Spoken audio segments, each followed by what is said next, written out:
He had survived wars, betrayals, and blood-soaked nights that would have broken lesser men.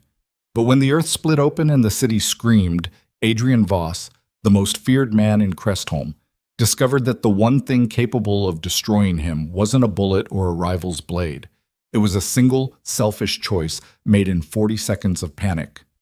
Two women, two directions, one decision that would unravel everything he had spent his life building. And the woman he left behind? She was the only reason any of it had ever mattered.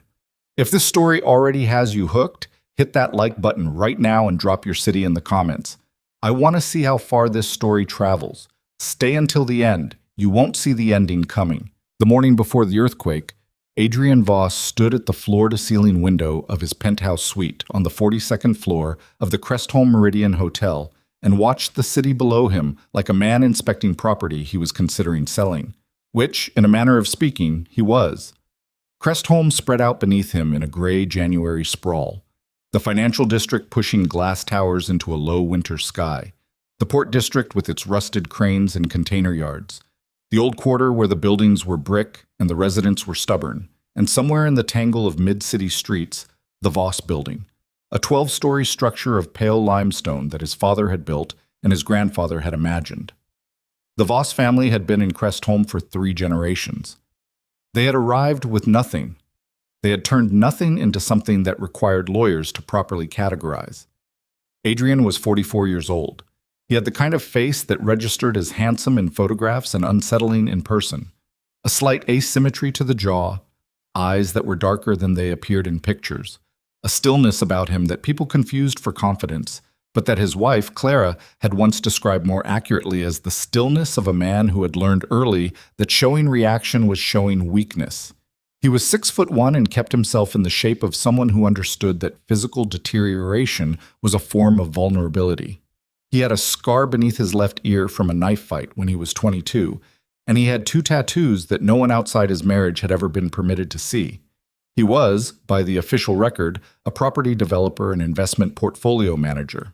He was, by the actual record, the operational head of the Voss Syndicate, which controlled narcotics distribution across 3 districts, ran protection arrangements with 47 businesses in the port and old quarters, managed a money laundering operation embedded in 6 legitimate real estate companies, and maintained relationships, some cordial, some enforced, with every law enforcement official in Crestholm whose cooperation was worth purchasing. He had not built this alone. He had built it with Clara. That was the part he had stopped remembering clearly. That was the part that the morning before the earthquake, as he stood at his penthouse window and watched his city and felt the specific dull satisfaction of a man who believes himself untouchable, he had managed almost entirely to forget. Elena Marlowe was still asleep in the bed behind him. He could hear her breathing, slow and even, the breathing of someone with an uncomplicated conscience. She was 31. She was the head of external communications for Voss Development, which was how they had met 18 months ago, and she was brilliant at her job, and she was beautiful in the particular way that made men around her stupid and careless, and she was, Adrian told himself, someone he had feelings for that were real and complicated and not simply physical, though the fact that he had never told anyone about her, had never brought her anywhere public, had never once allowed himself to examine what the arrangement actually was, all of that he also did not examine. He turned from the window and looked at her. The sheet was pulled to her shoulder. Her dark hair was spread across the pillow. She looked peaceful in a way that Adrian Voss had not felt in a long time, and he had been telling himself for 18 months that being near her was the closest he could get to it. His phone buzzed on the nightstand. He crossed to it quickly, habit, and checked the screen before she stirred. Clara. A text sent at 7:04 a.m. At the building. Contractors are here for the South Wing walkthrough. You were supposed to be here at 7. He read it twice. He had in fact known about the walkthrough. He had in fact planned to attend it. He had in fact decided somewhere around midnight, when Elena had her hand in his hair and the city was quiet outside, that he would be at the hotel in the morning instead. He typed back, "Running behind. Start without me." He put the phone face down on the nightstand. Elena's eyes opened. She had the ability to go from sleep to full awareness faster than anyone he'd encountered, which he found attractive and occasionally unnerving. She looked at him. He looked at her. "Early," she said. "Couldn't sleep." "You slept fine." She sat up, pulling her knees to her chest. "You got a call?" "Text." She didn't ask who. She had learned not to ask that particular question in that particular tone, because the one time she had, 6 months in, late evening, wine in hand, a little too comfortable, he had looked at her with an expression that was not anger and not coldness, but something more precise than either, something that communicated the exact boundaries of what they were doing here, and she had understood it and not asked again. She was smart enough to know the shape of what she was in, smart enough to know it wasn't good, not quite brave enough or foolish enough to have ended it. "I need to be somewhere at 8, he said. "Okay." She was already moving toward the bathroom, unsentimental, which was one of the things he told himself he appreciated about her. She didn't make demands. She didn't require management. She existed in his life in a compartment with clean edges, and he could close the door to that compartment and walk away and it stayed closed. He told himself that was a good arrangement. He told himself that while he dressed, while he straightened his tie in the mirror over the hotel room's built-in desk, while he clipped his watch. The Meridian was his building, or rather, it was a Voss development property, which amounted to the same thing, and the suite was kept permanently available for his use, listed in the property management system under a subsidiary name for tax purposes and under no name whatsoever for the purposes of privacy. Clara didn't know about the suite, or if she did, she had not said so. And with Clara, silence was not the same as ignorance. He knew that. He had always known that. He just didn't look at it directly. He was buttoning his jacket when his phone buzzed again. Not a text this time, an incoming call. He expected Clara. The screen said Marcus, which was Marcus Hale, his second-in-command, and Adrian answered it. "Tell me. We've got a problem with the Denning arrangement." Marcus's voice was always the same, flat, economical, the voice of a man who understood that information was most useful when it was delivered without editorial. "Denning's people are saying the terms need to be renegotiated. They want to move the pickup schedule." "The schedule isn't moving. I know that. They know that. They're doing the thing where they ask for the impossible, so the actual ask seems reasonable by comparison." What's the actual ask? 20% reduction in their monthly arrangement. They're citing increased operational costs. Adrian was quiet for a moment. Outside the window, the January sky had gone from gray to the particular dull white of a day that would not improve. He watched a gull circle over the financial district. Set up a meeting with Denning for Thursday, not before. Let them sit with the silence a few days. Done. You coming in this morning? After the walkthrough. The South Wing thing with Clara? Yeah. There was a pause that Marcus, to his credit, did not fill with anything unnecessary. I'll send the Denning file over for you to review before Thursday, Marcus said. Fine. He hung up. Elena came out of the bathroom with her hair up and her expression neutral. She had a coffee from the sweets machine in each hand and offered him one without speaking, which he accepted, and they stood on opposite sides of the room in a silence that was not uncomfortable but was not intimate either. It was the silence of two people who had agreed, without stating it, to keep a careful distance even in enclosed spaces. I'll call you about the Hartwell presentation, he said. Hartwell was a legitimate development project, a 15-story mixed-use building in the financial district, and Elena was handling the community relations aspect of the permit application. This was the language they used in the hotel room when they were being careful, which was always work language, safe language. I have notes on the revised environmental impact section, she said. I'll email them. Good. He finished his coffee. He set the cup down. He picked up his phone and his keys in his jacket. Adrian, she said. He turned. She looked at him for a moment with something that was not quite asking and not quite saying but existed in the space between the two. Then she shook her head slightly, the way you do when you've decided not to finish a sentence. Drive safe, she said. He left. The lobby of the Meridian was already busy. The breakfast hour crowd moving through to the restaurant, a conference group assembling near the business center, the front desk staff managing a small queue of checkout requests. Adrian moved through it without looking at anyone, the practiced invisibility of a man who had learned that the best way to pass through a room was to move like you belonged there so completely that noticing you would require effort no one wanted to make. His driver, Yusuf, had the car waiting at the side entrance. Adrian got in without speaking. Yusuf pulled into morning traffic. "Voss Building?" Yusuf said. "Voss Building." He read the Denning file on his phone during the drive, 12 minutes, no traffic. And he was 3 pages in when they turned onto Aldrin Street, and he looked up and saw the Voss Building ahead of him, its pale limestone face lit by the winter sun at an angle that made it look, briefly, like something his father might have been proud of. There were 2 contractor vans parked outside and Clara's car, a gray sedan, in the space beside them. He checked his watch. 7:52. He put his phone in his jacket pocket. He got out of the car. The lobby of the Voss Building was nothing like the Meridian's. No marble, no ambient music, no staff in pressed uniforms.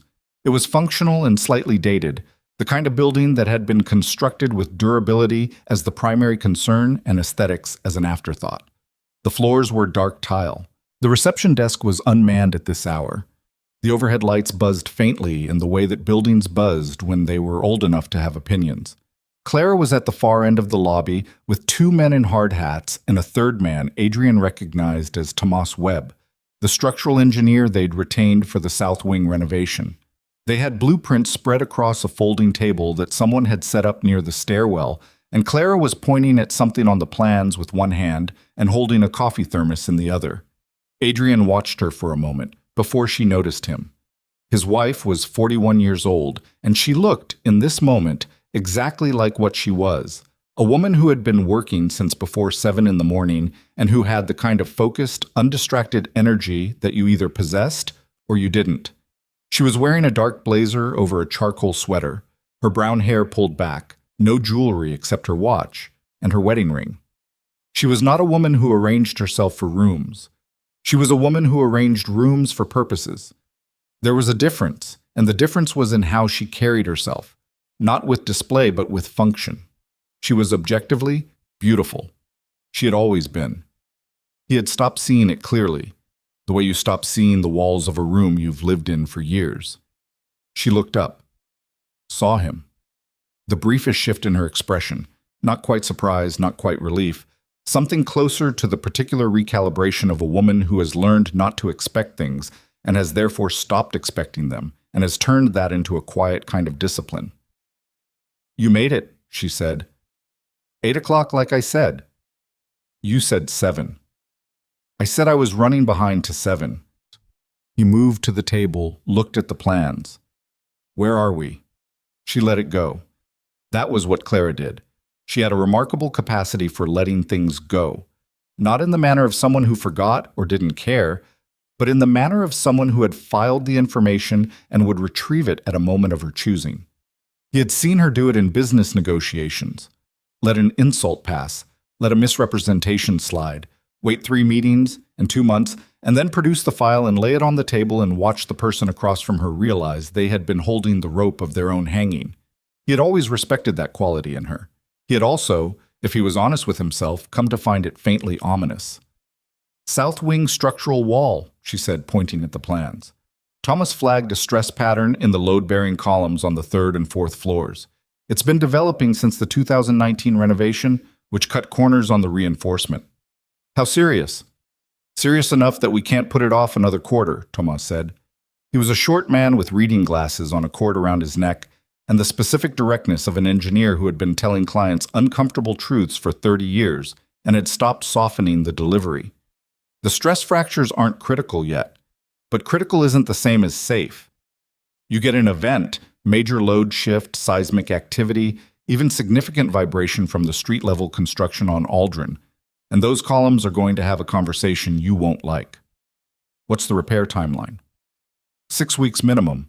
Could stretch to 10 depending on what we find when we open the walls. "Cost?" "I'll have a formal estimate by Friday, but preliminary? Somewhere between $480 and $620. "1,000?" one of the contractors said, who had either not been paying attention or had an optimistic disposition. "1,000, Tomas confirmed. Adrian looked at the plans. He looked at the columns indicated by Tomas's pencil marks.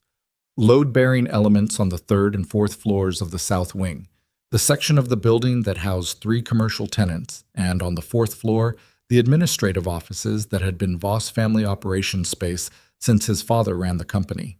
"Friday for the estimate," Adrian said. "I'll have it to Clara by end of day."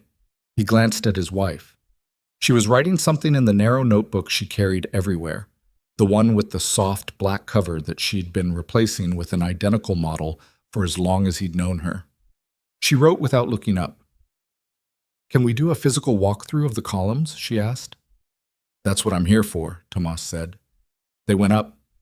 Adrian followed, hands in his jacket pockets, listening to Tomas explain what he was looking at as they moved through the third floor, which smelled of old carpet and industrial cleaning solution, and the faint chemical undertone that old buildings accumulated over decades.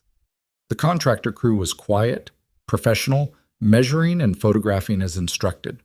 Clara asked the right questions. She always asked the right questions. That was the thing about her in professional settings. She had a mind that was genuinely architectural in the way it processed information, building structure from details, identifying load-bearing elements not just in buildings, but in arguments, in negotiations, in the way a conversation was arranged. Adrian had once told her she would have made a better structural engineer than half the ones they employed. She had looked at him with something he couldn't quite read and said, "I did what was needed." He hadn't understood what she meant at the time. He thought he might understand it better now, years later, watching her on the third floor of a building that needed its walls open to address problems that had been developing since 2019, and he thought the understanding was not entirely comfortable. They were on the fourth floor, at the far end of the south wing corridor, when the building moved. It was not dramatic at first. It was the kind of movement you noticed with your body before your mind had categorized it. A slight shift, as if the floor had taken a breath. One of the contractors said what the "and" didn't finish the sentence. Then the second movement came. It was not slight. The building did not shake exactly. It rolled. The distinction was important, and Adrian understood it in the moment with the clarity of the body's most primal intelligence. Shaking was vibration, manageable, localized, the kind of thing you could stand through. Rolling was the earth itself in motion. The platform beneath every structure and assumption suddenly revealed as not fixed, not permanent, not the reliable constant that all of civilization's architecture depended on. The corridor lights stuttered. Somewhere below them, 2 floors, maybe 3, there was a sound like the building clearing its throat, low and structural and wrong. "Stairs," Tomas said. He said it once, flat, and nobody argued. They moved. The floor bucked beneath them, a genuine lift and drop, like the deck of a ship in serious water. And one of the contractors went to his knee and scrambled back up, and they moved as a group for the stairwell door at the end of the corridor. Adrian was behind Clara. He saw her shoulder hit the wall when the second floor drop came, saw her absorb it without going down, push off the wall and keep moving. He reached for her arm without thinking, and she took it without looking at him, and they covered the last 15 feet to the stairwell door together. The stairwell was worse. The sound was different inside it, more concentrated, the building's structural conversation amplified in the concrete shaft. Dust was coming from somewhere. Thomas led them down at a controlled run, hand on the rail, voice steady. 3rd floor landing, keep moving. 2nd floor, keep moving. The building had gone dark on the stairwell. The emergency lights kicked on after 4 seconds that felt substantially longer, and in the amber emergency light glow the stairwell looked theatrical, wrong, like the set design of a disaster rather than one.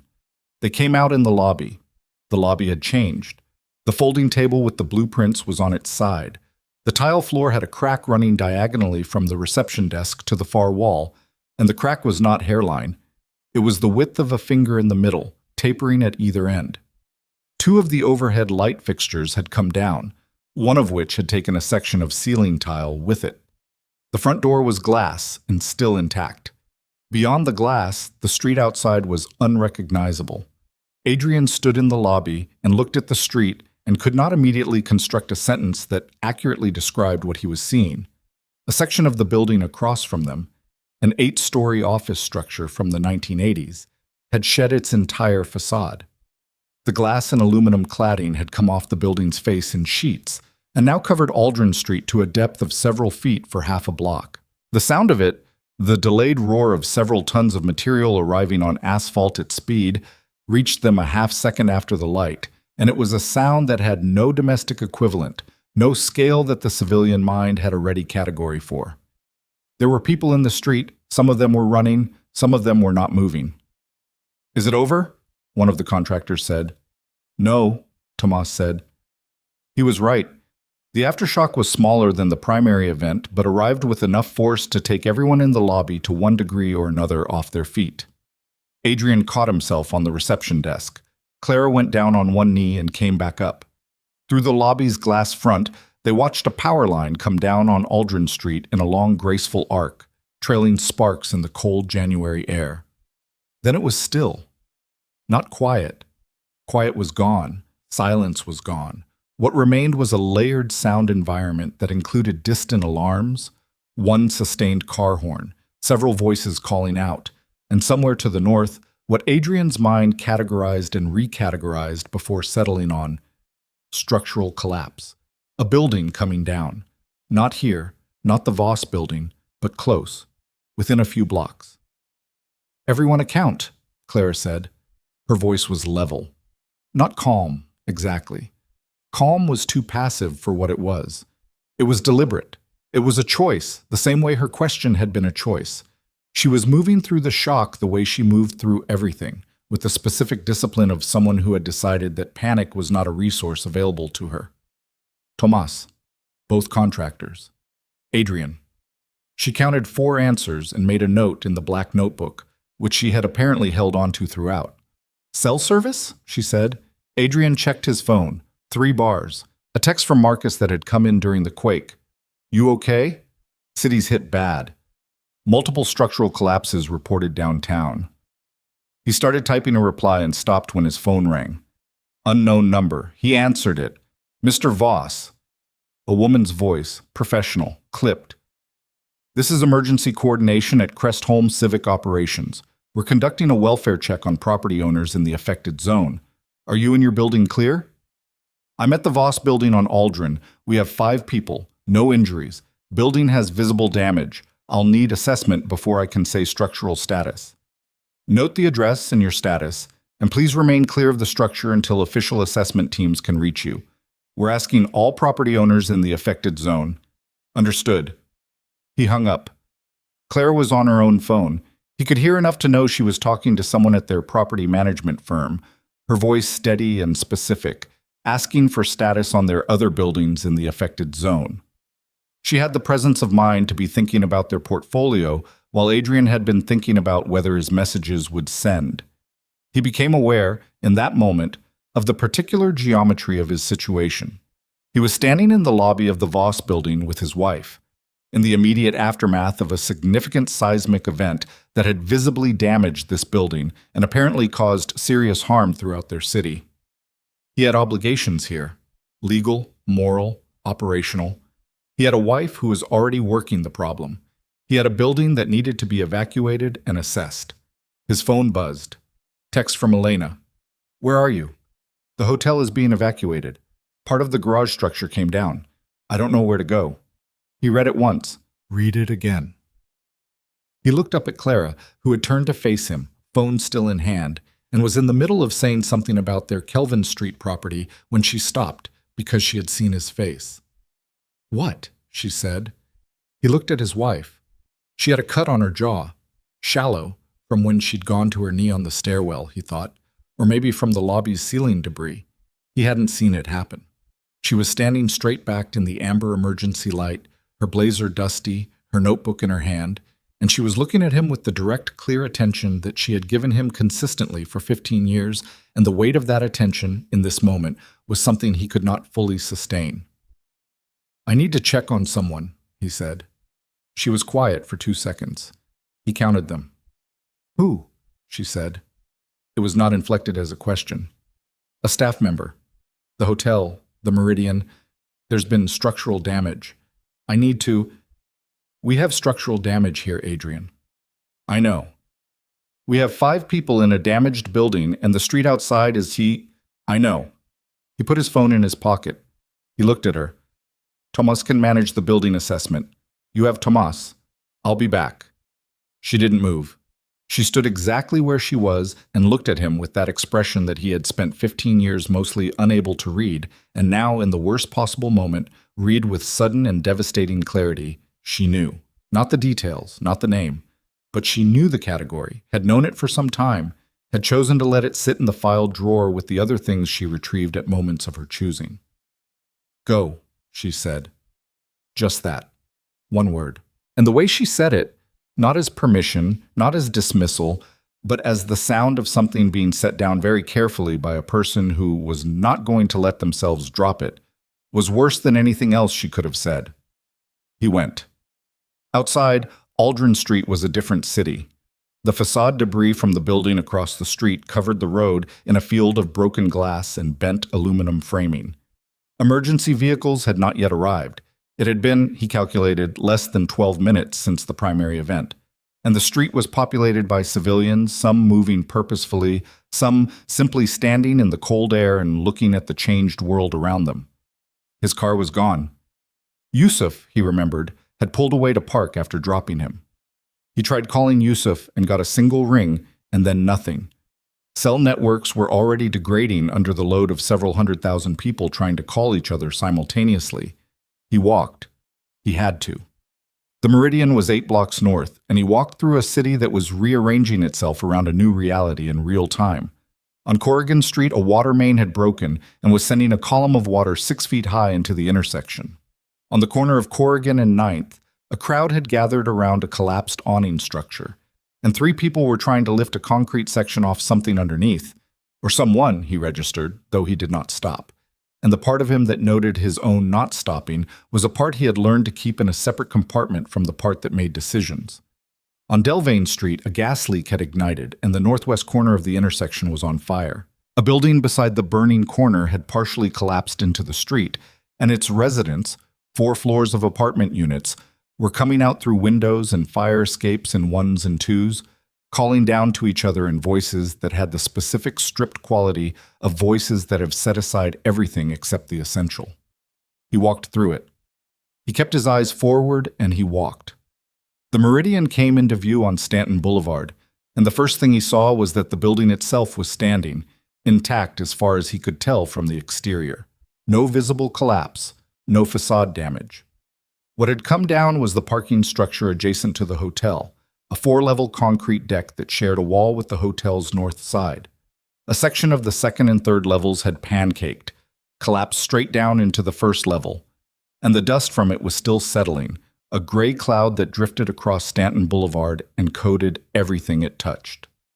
There were people outside the hotel, dozens of them, guests in various states of dress, staff in uniforms, some with luggage they'd carried out, and some empty-handed. A hotel security man was moving through the crowd with a megaphone running a head count. Adrian moved through the crowd looking for Elena. He found her at the north end of the hotel's exterior, away from the main cluster of evacuees, standing with her arms crossed over her chest and her phone pressed to her ear. When she saw him, she ended the call and came toward him quickly and stopped 2 feet away because she read, as she always read him quickly, that he was not going to embrace her here, in this crowd, in this public and catastrophic context. "Are you hurt?" he said. "No, the suite is fine, the building is fine. The garage, I heard it go. It sounded like, I don't know what it sounded like. Like something falling," he said. "I didn't know where you were." "I'm here." She looked at him. There was something in her face that he hadn't seen before, a rawness, a lack of the professional composure that she maintained even in private, even in the hotel room. The earthquake had stripped something off. He found it difficult to look at directly. "Where were you?" she said. "The Voss building, Aldrin Street." "Is it okay?" "Standing." "Was Clara—" She stopped, started again. "Your staff, the people at the building. 5 of us. Everyone's okay." She exhaled. The exhale had more in it than breath. She looked away from him at the hotel, at the crowd, at the dust still hanging over the collapsed parking structure. "What happens now?" she said. Before he could answer, his phone found enough signal to deliver a cascade of delayed messages. Most were from Marcus, status updates on their various properties and people, damage reports, preliminary assessments. He read them quickly, scanning for critical items. And then there was a call, not a text, incoming, from a number he didn't recognize. And he answered it because in the hour following a seismic event, you answered unknown calls, and a man's voice said, "Adrian Voss?" "Yes." "This is Harlan Cook, Rescue Coordination, Aldrin Street Staging. We've got a partial structural collapse at the property registered to Voss Holdings, the building at 1412 Aldrin. Sir, we need to inform you that we have individuals confirmed trapped in the south wing. The south wing structural wall came down at approximately—" The man was still talking. Adrian heard the rest of it the way you hear things when one piece of information has taken up all available processing, the south wing structural wall. The columns Thomas had flagged that morning, the stress fractures he'd called not critical yet. "How many people?" Adrian said. His voice came out flat.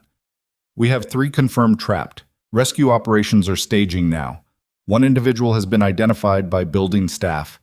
A woman who apparently went back into the south wing to assist 2 tenants who hadn't evacuated before the second." "Describe her," Adrian said. A pause. He heard papers. The building staff described her as mid-40s, dark blazer, brown hair. She apparently— He was already moving. Elena said something behind him. He didn't hear it. He was already past her, past the crowd outside the Meridian, past the security man with the megaphone, moving south on Stanton Boulevard at a speed that was not quite running but was as close to it as a man in dress shoes could sustain, because the south wing structural wall had come down, and the woman in the dark blazer with the black notebook was trapped inside. And he had left her there. He had looked at his wife, at the cut on her jaw, and the dust on her blazer, and the terrible, careful way she had said go. And he had turned around and walked out the door, and now the south wing of the Voss building had collapsed, and somewhere beneath the rubble of a structure his grandfather had imagined and his father had built, and he had spent 15 years failing to deserve, Clara was still there, because she had gone back in. Of course she had.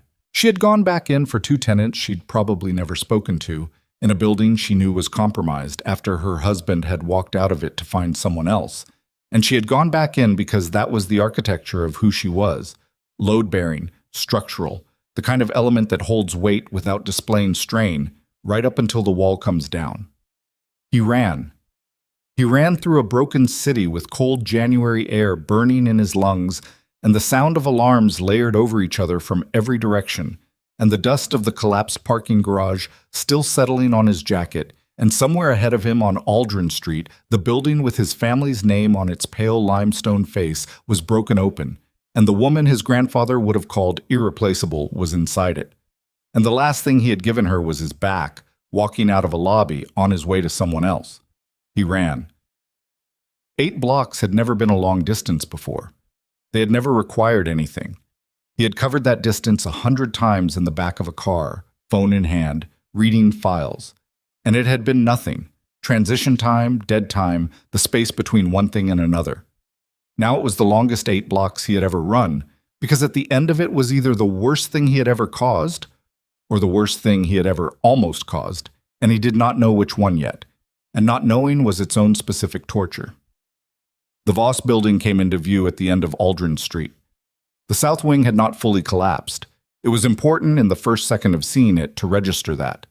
The building was standing, the main structure, the north wing, the central core. What had failed was exactly what Tomas had flagged, the load-bearing columns on the 3rd and 4th floors of the south wing. The floor slab of the 4th floor had partially dropped, pulling a section of the 3rd floor ceiling up with it in the way that catastrophic structural failures sometimes created their own internal logic of destruction. The exterior south wall had cracked at the 3rd floor level and bowed outward. The south wing's facade was intact, but the interior was not. The rescue staging was already there. 2 vehicles, a fire department rescue unit and a civilian emergency response truck, were positioned on Aldrin, and 4 people in hard hats and high-visibility gear were at the south wing entrance with lights and ropes and the measured, deliberate speed of people who know that moving fast and moving right are not always the same thing. A man stepped forward as Adrian approached. Young, hard hat, vest with a radio clipped to the shoulder. "Are you Voss?" the man said. "Yes." "Harlan Cook, I spoke with you." He had the voice from the phone. "Sir, we have 3 individuals in there, 2 on the 3rd floor in the tenant space. They were apparently sheltering when the primary event hit, didn't make it out before the second wave. The woman," he checked a notepad. "Staff identified her as Clara Voss. She went back in when she heard voices from the 3rd floor. We have intermittent voice contact.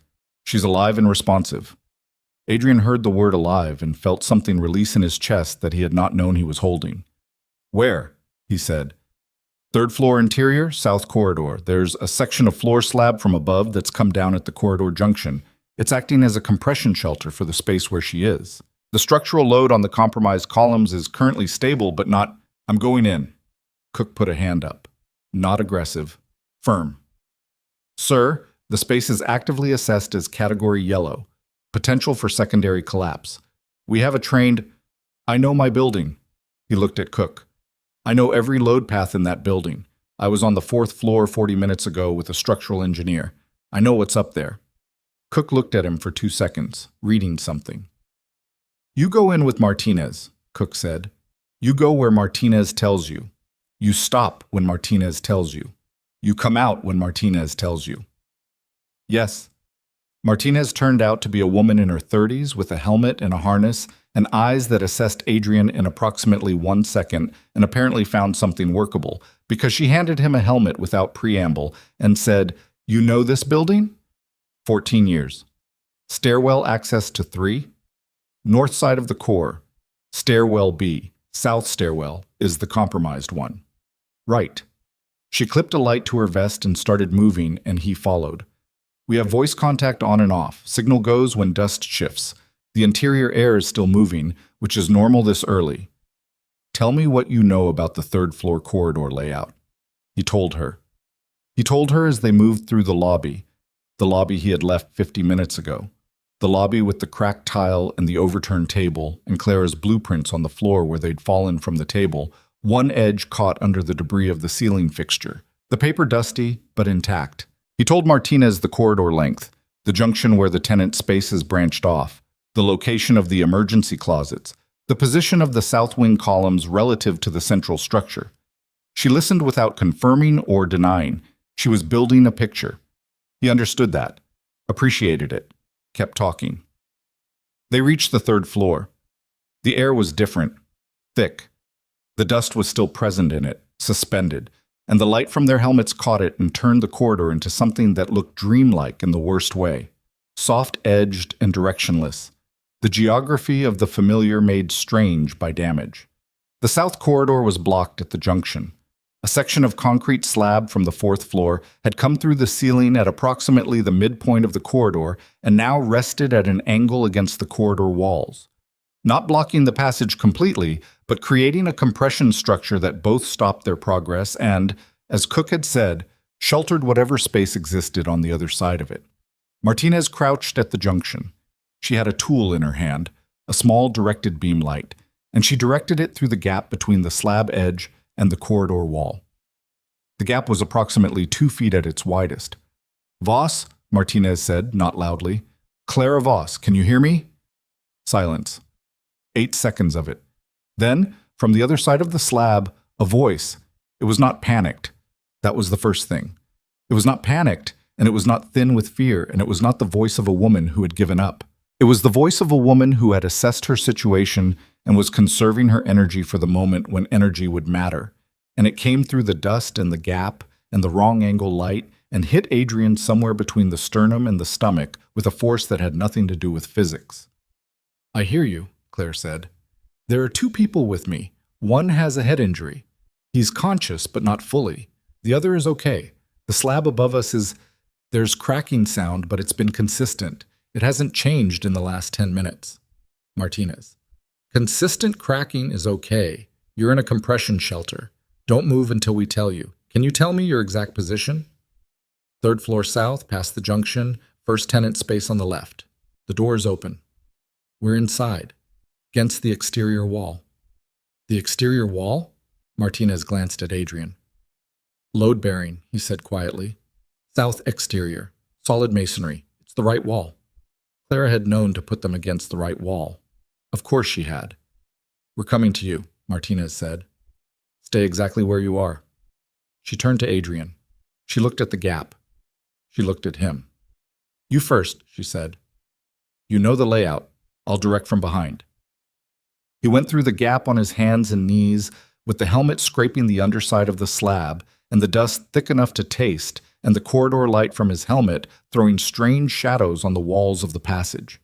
He could hear the cracking that Clara had described, a low, irregular sound from the concrete above, the building structure talking to itself in a language that was not yet urgent, but was not reassuring. He moved through it with the careful, deliberate motion of a man who had been told not to move fast and understood exactly why. He came through the gap on the other side. He stood up. The tenant space beyond the junction was a small commercial office, carpeted, low ceiling, the kind of space occupied by a firm too modest to want a view. 2 windows on the south exterior wall were intact. The exterior wall itself was solid.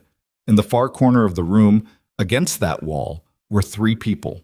A man in his 50s with a compress held against his forehead by a woman in her 30s, who was sitting beside him with her arm around his shoulders, and Clara.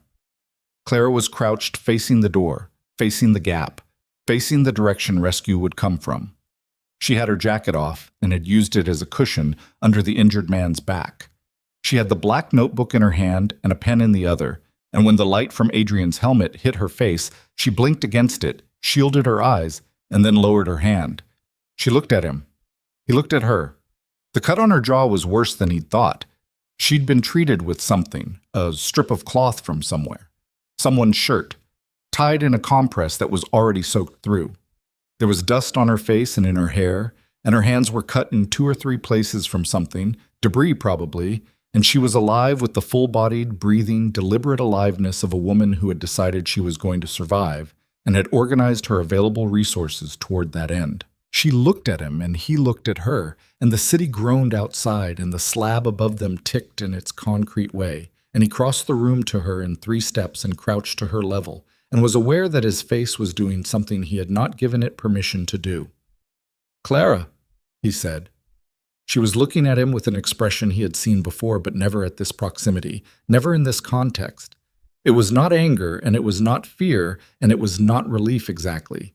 It was the expression of a woman who had been under a collapsed building for an hour with 2 strangers, one of them hurt, and had held them together with the quiet efficiency that she brought to everything, and who was now looking at her husband, the man who had walked out of this building to go find someone else, and was deciding in real time what the appropriate response to his presence actually was. She said 4 words that entered his chest and did not leave. "You came back," she said. Not as a question, not with warmth, with the precision of a woman stating a fact that she is choosing to acknowledge rather than ignore, a fact that contains an implication she has not yet decided to surface, a fact that sits on top of another fact she is definitely thinking about, which is that he had also, first, left. And that was when the building spoke again. Not cracking this time. Not the ambient stress language of a compromised structure settling into its new geometry. This was different. A sound from above and to the left, from the direction of the 4th floor collapse, a deep, low concussion that transmitted through the floor slab and into Adrian's knees and told him, with the physical immediacy that precedes all rational processing, that the compression shelter above them had just changed its load distribution. Martinez's voice came through the gap. "Boss, we need to move, right now." He looked at Clara. She was already rising, already turning to the injured man, already saying something to the woman beside him. Practical, directed, clipped. "Get under his right arm. I have the left. We move together and we move now." He was on his feet and moving. Behind them, somewhere above the 3rd floor of the south wing, the building continued its conversation with gravity, and the conclusion of that conversation was arriving, and the gap was 2 feet wide, and there were 5 people who needed to be through it before the conclusion arrived. 4 words. She had said 4 words, and each one of them was going to cost him the rest of his life to answer. "You came back." Yes, he had. But not first. They got out. That was the fact. That was the thing that happened in the 2 minutes following Martinez's voice coming through the gap, and Adrian held on to it afterward the way you hold on to a fixed point when the ground is demonstrated it is not fixed. They got out. Martinez pulled the injured man. His name turned out to be Gerald Foss, a tenant accountant who ran a 3-person firm on the 3rd floor and who had been sheltering under his own desk when the second wave hit. Through the gap first, with Adrian on one side and Clara on the other, feeding him through by the shoulders while Martinez pulled from the rescue side. Gerald was conscious and cooperative and made no sound except a low, sustained exhale when his hip caught the slab edge and scraped through. The woman with him, her name was Priya, Gerald's assistant, went through second on her own, fast, no hesitation, a woman who had been waiting for the moment she could move and moved the instant it arrived. Clara went third. She went through the gap without assistance, without comment, without looking at Adrian. She moved with the particular efficiency of someone who has set aside everything that is not the immediate task. And the immediate task was getting her body through a 2-foot gap in a collapsed corridor, while the structure above it was renegotiating its load distribution. She did it in approximately 15 seconds. On the other side, Martinez had her by the arm before she was fully upright, and they were moving toward the stairwell before Clara had fully straightened. Adrian went last. He went through the gap and did not look up at the slab above him, which was the correct decision because looking up would not have provided useful information and would have cost him a fraction of a second he did not have. He came through on the other side and stood up, and the south corridor behind him produced a sound. Not the cracking, something lower and more resolved than cracking, a sound with finality in it. And Martinez said, "Go without volume," and they went. Stairwell B, north side. 3 floors, controlled descent, Gerald between Adrian and Priya with his arms over their shoulders and his feet working well enough to carry a share of his own weight. Clara and Martinez were ahead on the stairs, Martinez with her radio up, relaying position and status to the crew outside. They came out of the building into January light and cold air and the specific sensory assault of a disaster scene that has had 40 additional minutes to develop. More vehicles now, an ambulance, a second fire unit, a cluster of civilians being managed behind a temporary barrier on the far side of Aldrin, and the low pervasive sound of the city in distress that had no single source but came from every direction simultaneously like weather.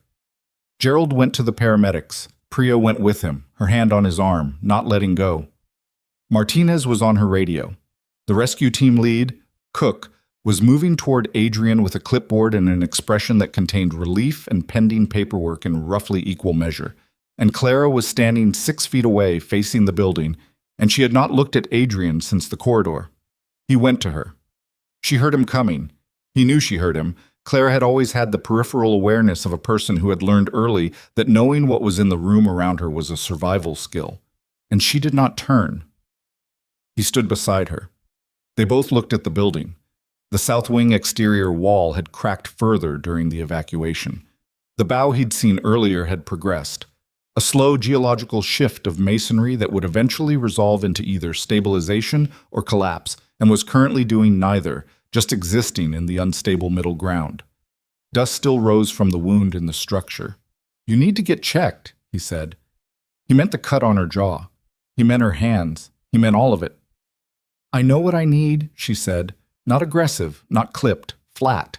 The flatness of a woman who has set her tone to a frequency that cannot be disrupted by anything he might say, which was, he understood, itself a form of communication. The paramedic team had a second unit available, and Cook was already directing someone toward Clara, but she put her hand up before they reached her and said something to the approaching medic that stopped him at a respectful distance.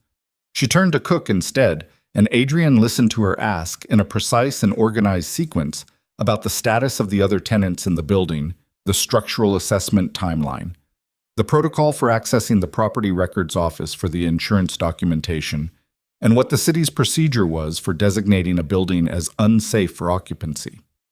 Cook answered each question. He answered them fully, Adrian noticed, not the abbreviated version that emergency personnel sometimes gave civilians. He answered them the way you answered someone who was clearly going to use the information correctly. Clara wrote in the black notebook. The notebook that had been through the earthquake and the evacuation and the collapsed corridor and still existed in her hand, pages intact, her handwriting in it precise and legible. When Cook moved off, she stopped writing and was still. Adrian said, "Clara." "Not here," she said. "I need to—" I said, "Not here." She turned to look at him for the first time since the corridor. Her face was dust-streaked and the compress on her jaw had soaked through completely, and her eyes were the specific dark they got when she was containing something at high pressure, and she looked at him with the direct attention that had always felt, even in good times, like being read accurately by someone who was not going to tell you what they'd found. There are 40 people on this street, and 2 of them just came out of a building because of decisions made in the last hour. I am not doing this on the street. "Okay?" he said. "Okay," she said back. Different meaning entirely. She walked to the paramedic unit. She let the medic look at the jaw. She sat on the back step of the ambulance with her spine straight and her notebook closed in her hands, and she answered the medic's questions about pain levels and orientation with the economic precision of someone who was not actually thinking about the questions she was answering. Marcus arrived 20 minutes later in a car that had somehow navigated the partially blocked streets, which was a thing Marcus could generally be relied upon to do. Because Marcus Hale had the specific practical competence of a man who understood that the world's problems were mostly logistical problems and could be addressed with sufficient organization. He came directly to Adrian. He looked at the building, looked at Clara sitting on the ambulance step, looked at Adrian with an expression that was professionally neutral over something that was not neutral. "How bad?" Marcus said. "South wing columns." Exactly what Tomas flagged this morning. Marcus absorbed this without comment. He had the full context of this morning's inspection. Adrian had briefed him over the phone on the way from the hotel to the Voss building, which felt like it had happened in a different version of today. City assessment. Pending. They'll yellow tag at minimum. Might go red. Tenants? 3 on the affected floors, all out. 1 head injury, not critical. Our people? Everyone accounted for. Marcus nodded. He pulled out his own phone and began making calls. Efficient, overlapping, the kind of crisis management that Adrian usually ran, but that Marcus was entirely capable of running alone, which had always been a source of quiet reassurance and occasionally quiet unease, because a man who could run your operation without you was a man who illustrated that your operation didn't strictly require you. Adrian's phone had been buzzing in his pocket. He took it out. 6 messages from Elena. He read the first line of each without opening them fully, the way you scan a document you are not ready to fully receive. "Are you okay? Where did you go? I've been trying to call you. The hotel is asking people to—" He put the phone back in his pocket without answering. The medic finished with Clara, and Clara stood up, and the medic said something about a clinic, and she said she would, and they both understood she meant something approximate rather than literal. She put the notebook in her blazer pocket. She looked across the staging area at Adrian, and then she looked at Marcus, and she walked to Marcus. "Walk me through what we know about the other properties," she said to Marcus. Marcus glanced at Adrian. Adrian said nothing. Marcus began his rundown. Clara listened. She asked 2 questions. She made notes. She was, Adrian observed from 6 feet away, where he was not included in the conversation, fully operational, functioning at a level of focused competence that was either impressive or heartbreaking depending on how you looked at it, and Adrian was currently looking at it as both. He knew what she was doing. She was building walls. Not out of stone. Clara didn't build stone walls. That was not her method. She built walls out of function, out of the disciplined application of her intelligence to the problems in front of her, and the walls were load-bearing in the sense that they were carrying the weight of everything she was not currently allowing herself to feel. And they would hold as long as the function held, and the function would hold for a very long time, because Clara Voss had been holding weight for a very long time. He had put most of it there. He had not, until approximately 40 minutes ago in a collapsed corridor with dust in his lungs, and her voice coming through a gap in concrete, understood how much of it was his. The afternoon went the way afternoons went in the immediate aftermath of disaster, functional and relentless. The city's emergency response machine, once engaged, ground forward with a logic that had no room for personal reckoning and required all available attention for operational coordination. Adrian worked it. Calls, decisions, assessments, the constant reorganization of priorities that a crisis demanded. Marcus worked beside him. Clara worked on a parallel track, managing the property portfolio's immediate needs with their insurance firm and the city's building authority, and the two tracks occasionally intersected, and they spoke when they needed to speak and said what was necessary and did not say what was not. By 4 in the afternoon, the Voss building had been officially yellow-tagged, unsafe for occupancy pending full structural assessment, which meant the tenants were displaced and the administrative offices were closed, and the pale limestone building with the family name above the entrance was wrapped in temporary barrier tape and sitting in the flat January light looking exactly like what it was, something that had failed.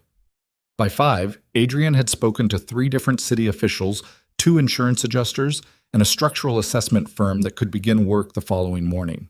He had also not answered any of Elena's messages, which now numbered 11 and had moved from concern to confusion to something that read, in the most recent one, as something colder. At 5:30, Marcus said, "You need to eat something." "I'm fine." "You've been on your feet since 7 in a suit, and you went through a building collapse. Eat something." He paused. "Clara, too." "Don't."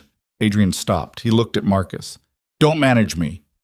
"I'm not managing you.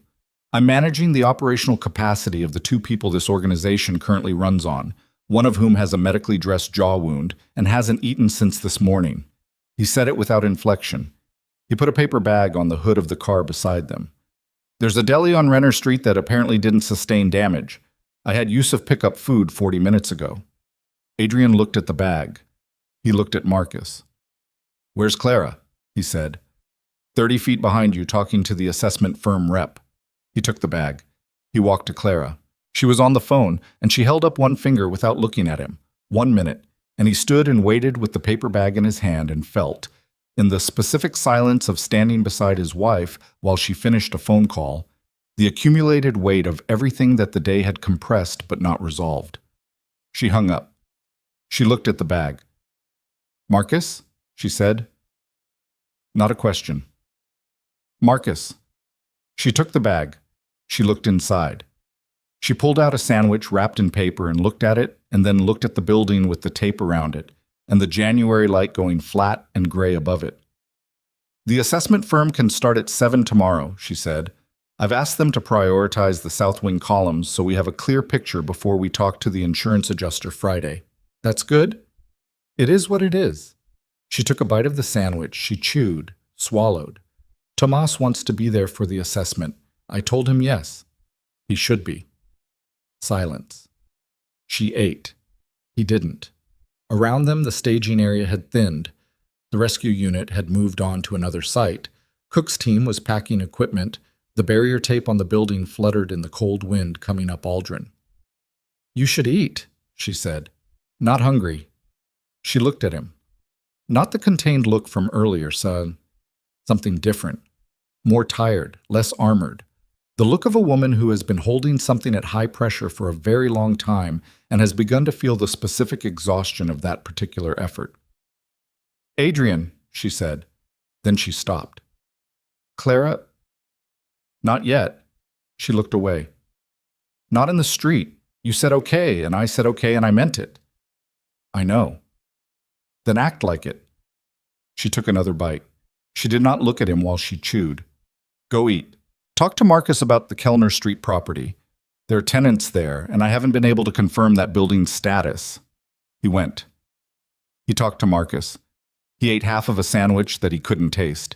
He made 4 more calls and managed 2 more decisions and stood in the cold on Aldrin Street in his earthquake-dusty suit and felt the day settling into him the way cold settles into a building with damaged insulation, everywhere, and through the gaps, and in the places that had never been properly sealed. They drove home separately. That was not planned. It was simply what happened. Clara left in her gray sedan at 6:15 alone. Adrian left 20 minutes later with Yusuf, who had reappeared with the car during the afternoon, having spent the intervening hours helping direct traffic around a blocked intersection on Corrigan Street, because that was the kind of man Yusuf was. The house was in the Delmore district, a 15-minute drive from the Voss building in normal conditions. Longer tonight because 3 major arterials were blocked or restricted. The Voss house was a large Victorian, not ostentatious, not the kind of house that announced itself, but substantial, with the specific understated weight of a property that had been owned by people who had enough money to not need to demonstrate it. Adrian's father had bought it. Adrian and Clara had renovated it twice. The lights were on when he arrived. Clara's car was in the drive. He sat in the car for 30 seconds after Yusuf parked. He was not aware of what he was doing in those 30 seconds. It was not thinking, not preparing, not gathering himself in any deliberate way. It was more like the pause before a door, the pause that contains the full understanding that what happens after the door opens will not be reversible. He went in. Clara was in the kitchen.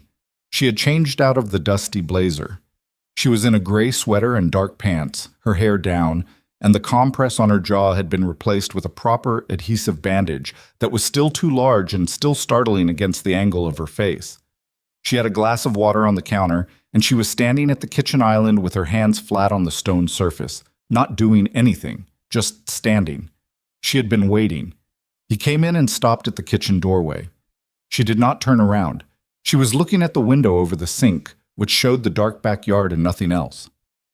"Close the door," she said. He did. The kitchen was warm. It smelled of the house's particular interior, a combination of the wood floors and whatever Clara put in the diffuser on the counter, and the cold that came in briefly when the door opened and closed.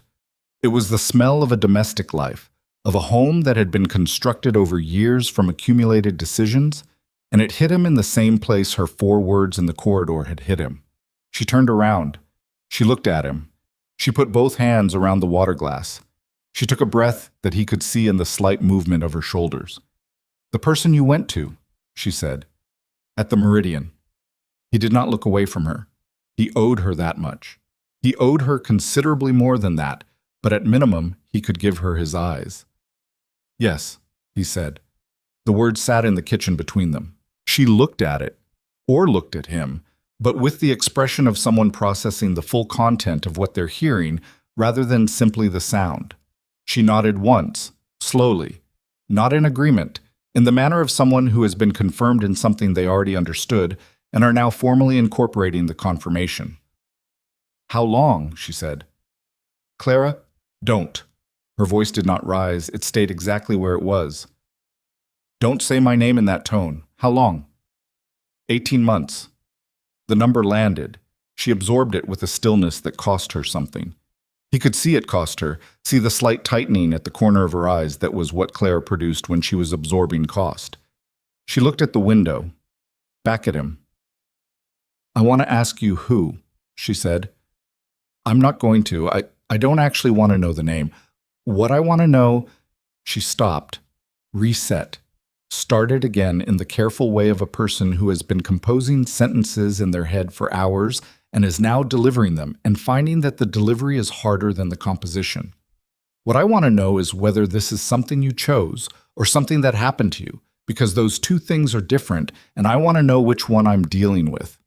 He thought about the night 6 months in when he had understood clearly, for the first time, that what he had with Elena was not accidental, that he was there because he was choosing to be there, that the compartment had clean edges because he had built it that way. "I chose it," he said. Another nod, the same slow, incorporating nod. "Okay," she said. "Okay." She set the water glass down with a care that was almost ceremonial, the precision of a person who is managing their hands because their hands need managing. She straightened. She looked at him. "I want you to understand something," she said. "I need you to hear it, not just listen to it." "I'm hearing it.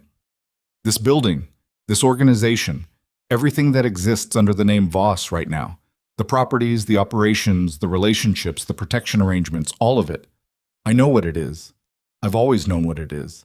I helped build it, not from the outside, not as a wife who looked the other way." She paused. Her voice was still level, and it was level at a cost that was becoming visible in the slight tension along her jaw, the bandaged jaw, the jaw she had cut in a building she had gone back into while he was walking out. "From the inside. I know every account, every arrangement, Every name on every ledger that doesn't have a legitimate business explanation. I am in it, Adrian. I have been in it for 15 years, and you... She stopped. She pressed her lips together. You went to her first, she said. Not loudly.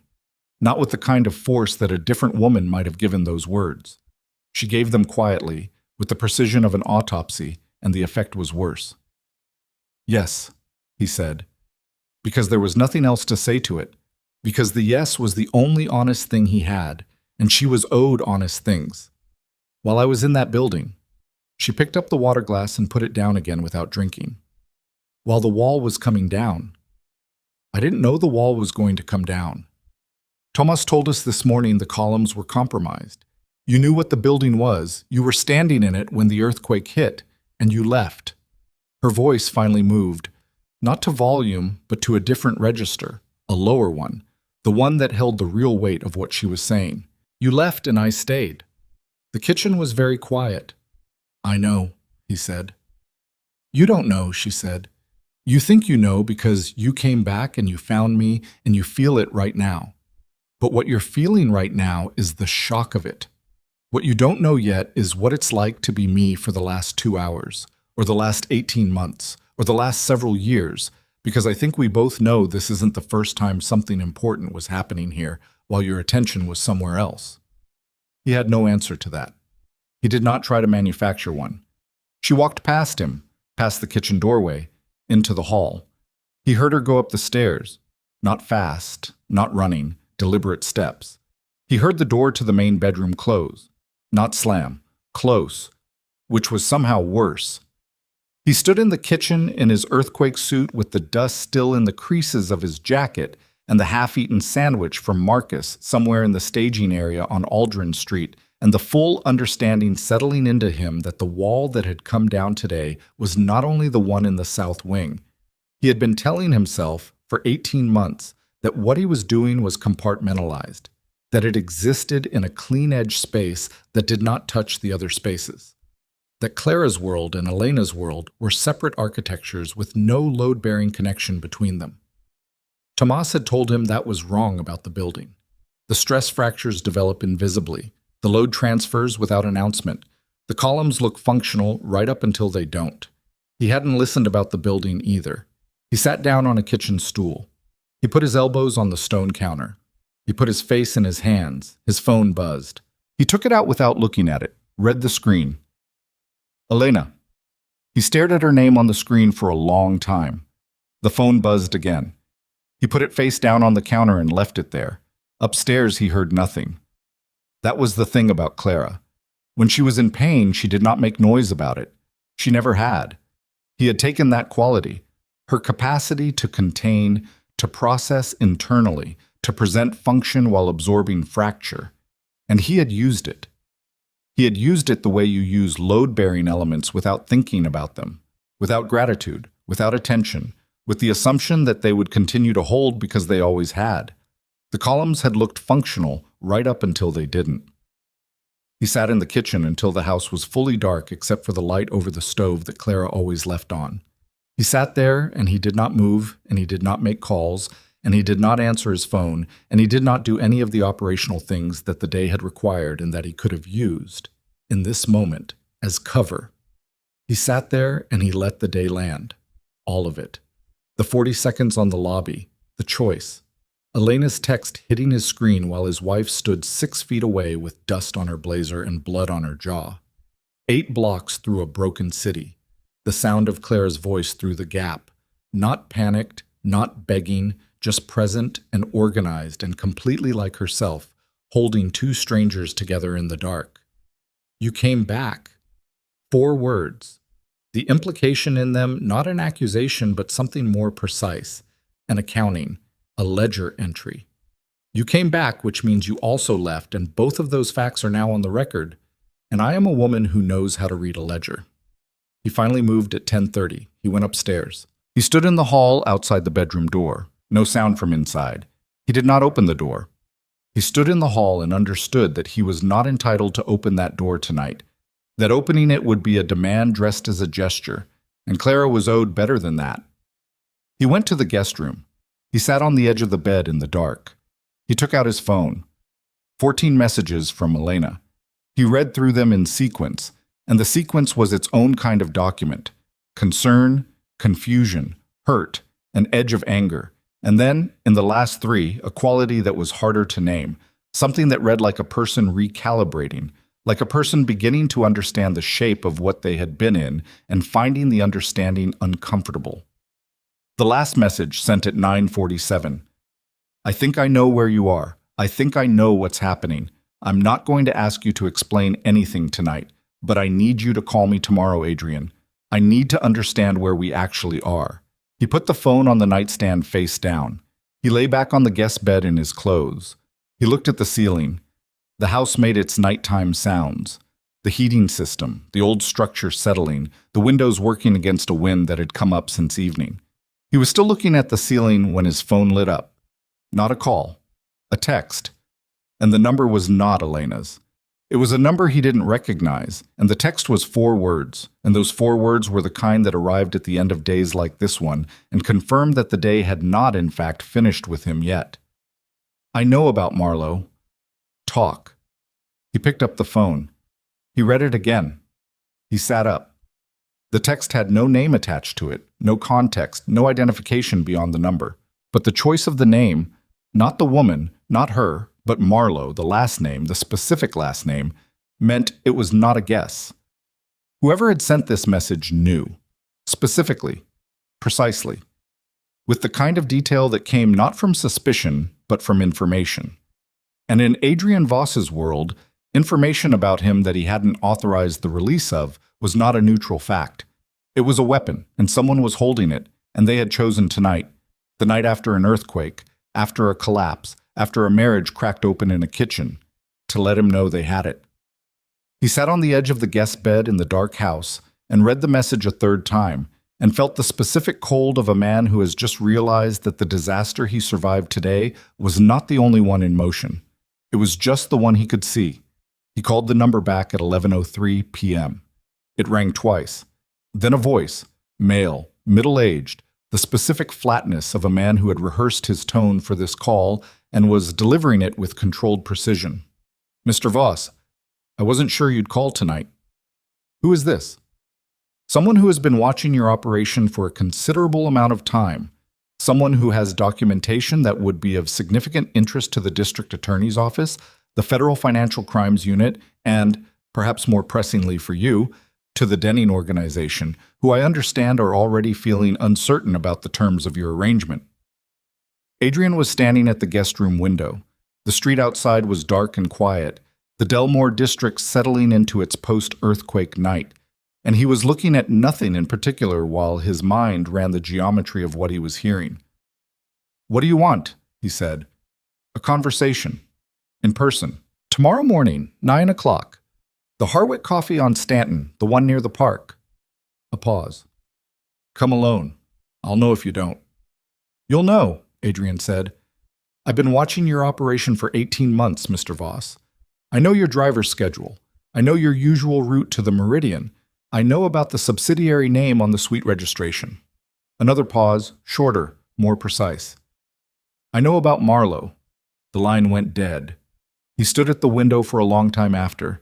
His reflection in the glass was a version of himself he didn't entirely recognize. The suit still earthquake dusty, the face arranged into stillness by practice, but something behind the stillness that had not been there this morning. Something that looked, if you were honest about it, like a man beginning to understand the actual dimensions of the hole he had dug. 18 months, the same number he had given Clara an hour ago in the kitchen, the same window of time. Whoever this was had been watching while he was choosing Elena, while he was telling himself the compartments were sealed, while his wife was carrying load in a building with failing columns. He did not sleep. At 5 a.m., he was at the kitchen table with coffee and his laptop and every file he could access remotely on the Voss operations financial structure.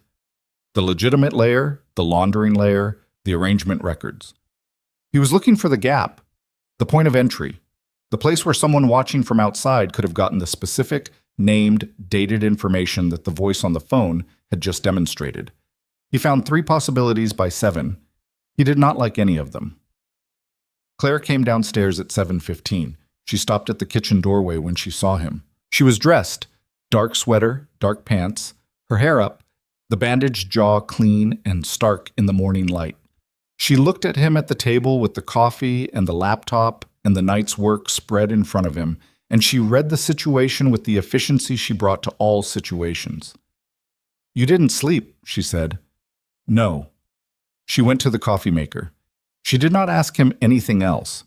He watched her move through the kitchen with the automatic competence of a person doing something they have done 10,000 times, and he thought about 18 months, and about the gap in his financial records, and about the voice on the phone. "I have a meeting at 9, he said. She poured her coffee. "The structural assessment is at 7. I'll be at the building." "I know. I'll be there after." She turned around. She leaned against the counter with the mug in both hands and looked at him the way she had looked at him last night in the kitchen, not with the armored flatness from the street, but with the more exposed, more costly expression that came when the armor was temporarily down and the actual woman was visible behind it. "What kind of meeting?" she said. He considered lying. The consideration lasted approximately 2 seconds before he recognized it and discarded it, because he had been lying by omission and commission for 18 months, and the architecture of those lies was currently what had gotten him to a kitchen table at 5 in the morning looking for the gap. "Someone who says they have documentation on the operation," he said. "They called last night. They want to meet." Clara was very still. "How much do they have?" she said. "I don't know yet. Enough to be specific about things they shouldn't know." "Like what?" "Like Elena's last name." The kitchen held the sentence. She looked at him over the rim of the mug without drinking, without blinking, with the absolute focus of a woman who has just received 2 pieces of information simultaneously and is processing both. "Someone used her to get to you," she said. Not a question. "That's one possibility." "What's the other possibility?" "That she was the gap herself." Clara set the mug down on the counter. She did it with the same careful deliberateness as last night with the water glass, the management of hands that needed managing. She looked at the counter. She looked back at him. "Go to your meeting," she said. He went. The Hartwick Coffee on Stanton Boulevard was a narrow shop that had survived the earthquake without visible damage, which put it in the minority of buildings on that block. The facade collapse from the parking structure the day before had taken out the street-level frontage of 2 adjacent businesses, and the coffee shop existed now in a gap between boarded windows like a tooth between extractions. At 8:55, the shop had perhaps a dozen customers. Adrian came in, ordered nothing, and took the table at the back that had a sight line to the door. The man who came in at 9:02 was not what he expected. He was in his late 50s, average height, the kind of build that had once been substantial and had softened at the edges. He wore a gray wool overcoat that was slightly too good for the coffee shop and carried a leather document bag that he set on the table without drama. He had the face of a bureaucrat, not stupid, not theatrical, just the face of a man who processed information for a living and had long since stopped being surprised by what the information contained. He sat down. He looked at Adrian. "You look worse than your file photos," the man said. "Who are you?" Adrian said. "My name is Gareth Selby." He said it the way you say a name that you know means nothing to the person you're telling it to, flatly, without expectation. "I work, or worked, for an intelligence consulting firm that you've never heard of and wouldn't be able to find documentation for if you tried.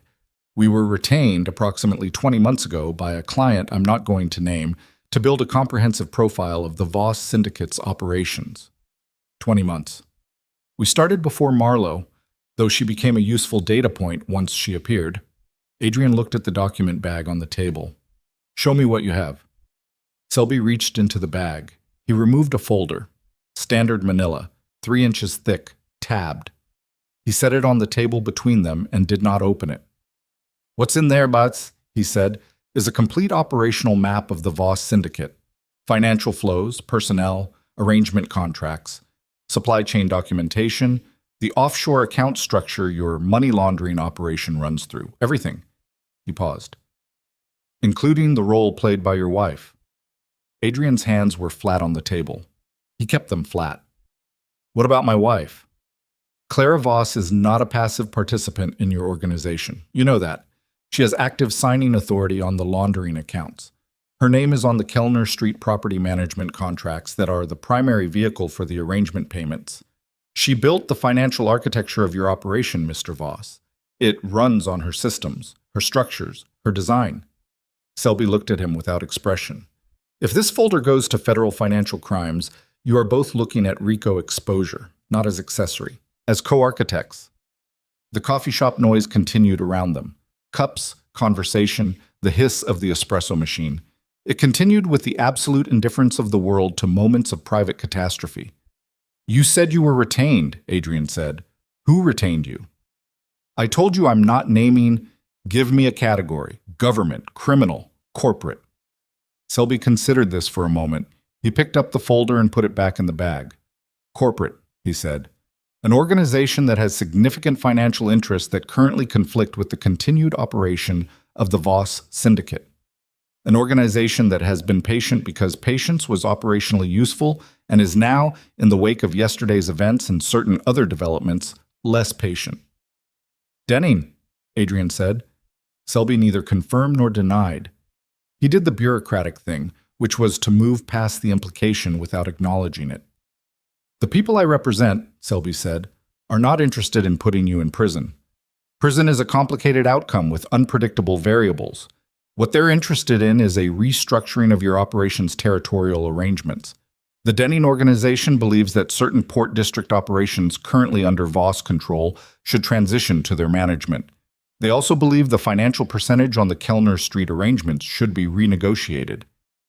They sent you, Adrian said, after an earthquake, the day after. He heard his own voice. It was very flat. They used the earthquake. They identified an opportunity created by a moment of instability in your organization's leadership. Yes. And the threat of the federal exposure is real regardless of who's making use of it. The documentation exists. It was compiled over 20 months and it is accurate. Selby looked at him. What my clients are offering is that the documentation remains private, provided the territorial and financial adjustments are agreed to within a reasonable time frame. Define reasonable. 72 hours. Adrian looked at the man across from him. He looked at the document bag. He ran the actual calculation, not the emotional one, not the version that involved the specific cold fury of being squeezed by the Denning organization in the hours following a disaster, but the actual calculation, what they knew, what they could prove, what the exposure looked like. And Claire's name on the laundering accounts. That was the piece that Selby had put on the table with the quiet precision of a man who knew exactly which piece was the load-bearing one. Not Adrian's exposure, Clara's. Because Adrian could calculate his own risk and decide on a course of action based on it. But Clara's exposure was a different variable entirely. A variable that could not be processed with the same detachment, especially not at 7 a.m. after a sleepless night in a house where his wife was sleeping in a room with the door closed. I'll need to see the documentation, Adrian said. I'll provide a summary packet. The originals are held by my clients. Of course they are. He stood up. He looked at Selby for a moment, at the careful bureaucratic face, the good wool coat, the document bag. You know what happened yesterday on Aldrin Street? I'm aware of the earthquake, yes. My wife was in a collapsed building for an hour because she went back in to help two strangers get out. He said it without volume, without emphasis, in the tone of a man reporting a fact. And today you're sitting in a coffee shop telling me that her name is on documents that could put her in federal prison. He paused. I want you to know that I heard that. Selby looked at him. Something moved in the bureaucratic face, something that was not quite discomfort, but was in the same neighborhood. Mr. Voss? 72 hours, Adrian said, and walked out. The street was cold, and the Stanton Boulevard damage was visible in the daylight. The facade collapse from the parking structure, the boarded windows, the construction barriers that the city had put up overnight around the compromised sections. He stood on the sidewalk outside the coffee shop, and the cold hit him, and he let it. He called Marcus. I need everything we have on Gareth Selby, S-E-L-B-Y. Late 50s, intelligence consulting background, currently working for Denning or a Denning affiliate. I need it in 2 hours. On it. Marcus paused. How bad? They have a documentation package on the full operation. 20 months of surveillance. Clara's name is on the laundering accounts, Marcus. A silence. Marcus, who was not a man who produced unnecessary silences, produced one now. How specific? Specific enough. Kellner Street, the offshore structure, the arrangement contracts. That's... Marcus started and stopped. Who built that for them? That's what I need to know. He hung up. He stood on the sidewalk. He thought about 20 months of surveillance and the question of who had made it possible, and he thought about Elena Marlowe appearing in his organization 18 months ago, 2 months after the surveillance had allegedly begun. And he thought about the clean-edge compartment with its walls that he had built and maintained, and he thought about Selby saying she became a useful data point once she appeared. He called Elena. She answered on the second ring. Adrian? I need to see you. He kept his voice level. Where are you? I'm at the extended stay on Renner. The hotel gave us vouchers after the evacuation. Room 204. A pause. Are you okay? I'll be there in 20 minutes. He was there in 15. The extended stay on Renner Street was 3 steps down from the Meridian. Functional, anonymous, the kind of hotel that existed for corporate relocation and insurance-displaced residents and people who needed to be somewhere for a few weeks without explanation. Room 204 was on the second floor. He knocked. Elena opened the door. She looked like someone who had not slept either, which he registered without the warmth he would normally have registered it with. She was in a dark sweater and jeans, her hair loose, the professional composure stripped down to something more fundamental. She looked at him and stepped back to let him in.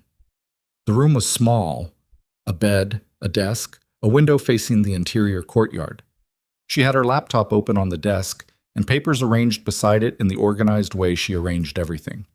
He came in and stood in the middle of the room and did not sit. She looked at him. She read him. She had always read him quickly, and she read him now, and he watched her read him and watched the things she found make her go still. What happened? She said.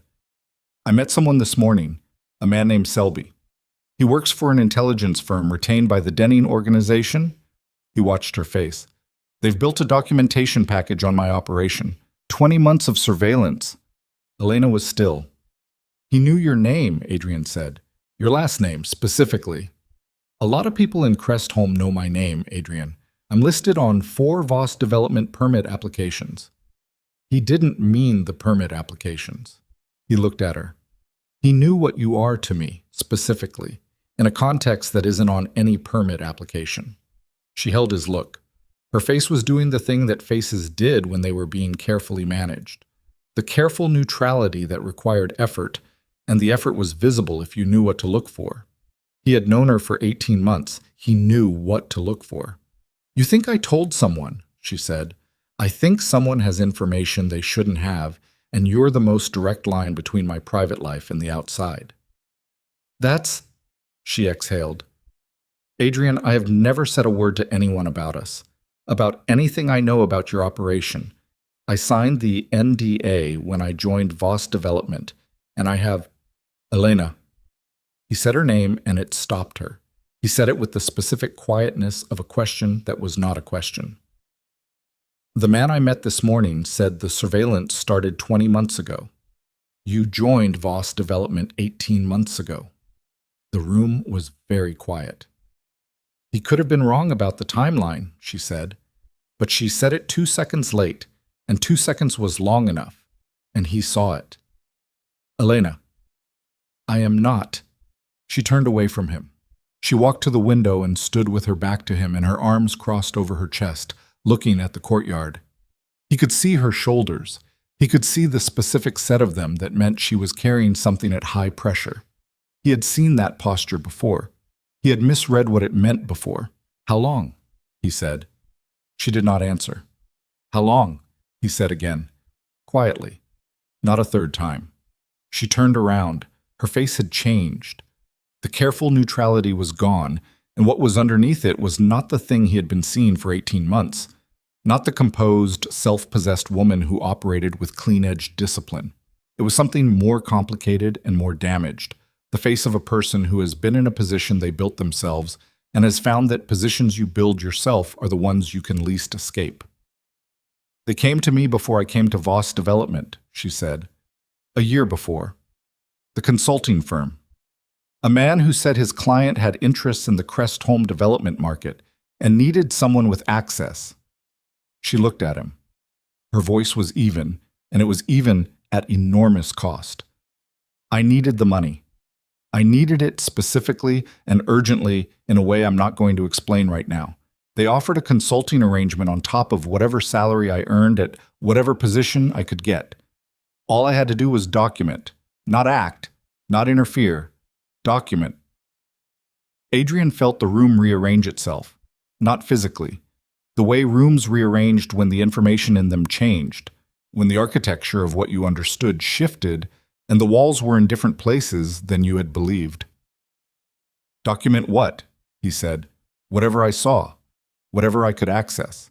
Meeting records, communication patterns. She paused. Personal relationships. Personal relationships, he said. Yes. The word sat there. And us, he said. What we was real. Her voice broke briefly on the word real, and she absorbed the break and continued. What I felt was real. I am telling you that because I need you to know it, and I understand that you have no particular reason to believe me right now, but it is the truth. It was real, and it complicated everything, and I told them less than I knew, and She stopped. It doesn't matter what I told them less of. They had enough. They apparently had enough to make a file like the one you're describing. He looked at her. He looked at her for a long time, the way you look at something you have been looking at wrong for a long time and are now trying to see correctly. Did they tell you what they were going to do with it? He said. They said it was competitive intelligence for a client in the development market. And you believed that? She didn't answer, which was its own answer. He turned away from her. He went to the window, the other window, not the one she was standing at, and he looked at the courtyard and the cold gray morning, and he ran it, the full calculation. Elena recruited before she arrived. The documentation built over 18 months. The relationship, real, she said, and he believed that, which was possibly the worst part, used as a delivery mechanism for the kind of intimate intelligence that you couldn't get from financial records or permit applications. The things he had said in that hotel room, in the suite with the subsidiary name, in the clean-edged compartment he had believed was sealed. He had sealed it from Clara. He had not, it turned out, sealed it from anyone else. The people who recruited you, he said. Have you spoken to them since the earthquake? No. Then, they sent a text last night, just checking in. Forward it to me. Adrian, forward it to me. She picked up her phone. He heard the tap of her forwarding it. His phone buzzed.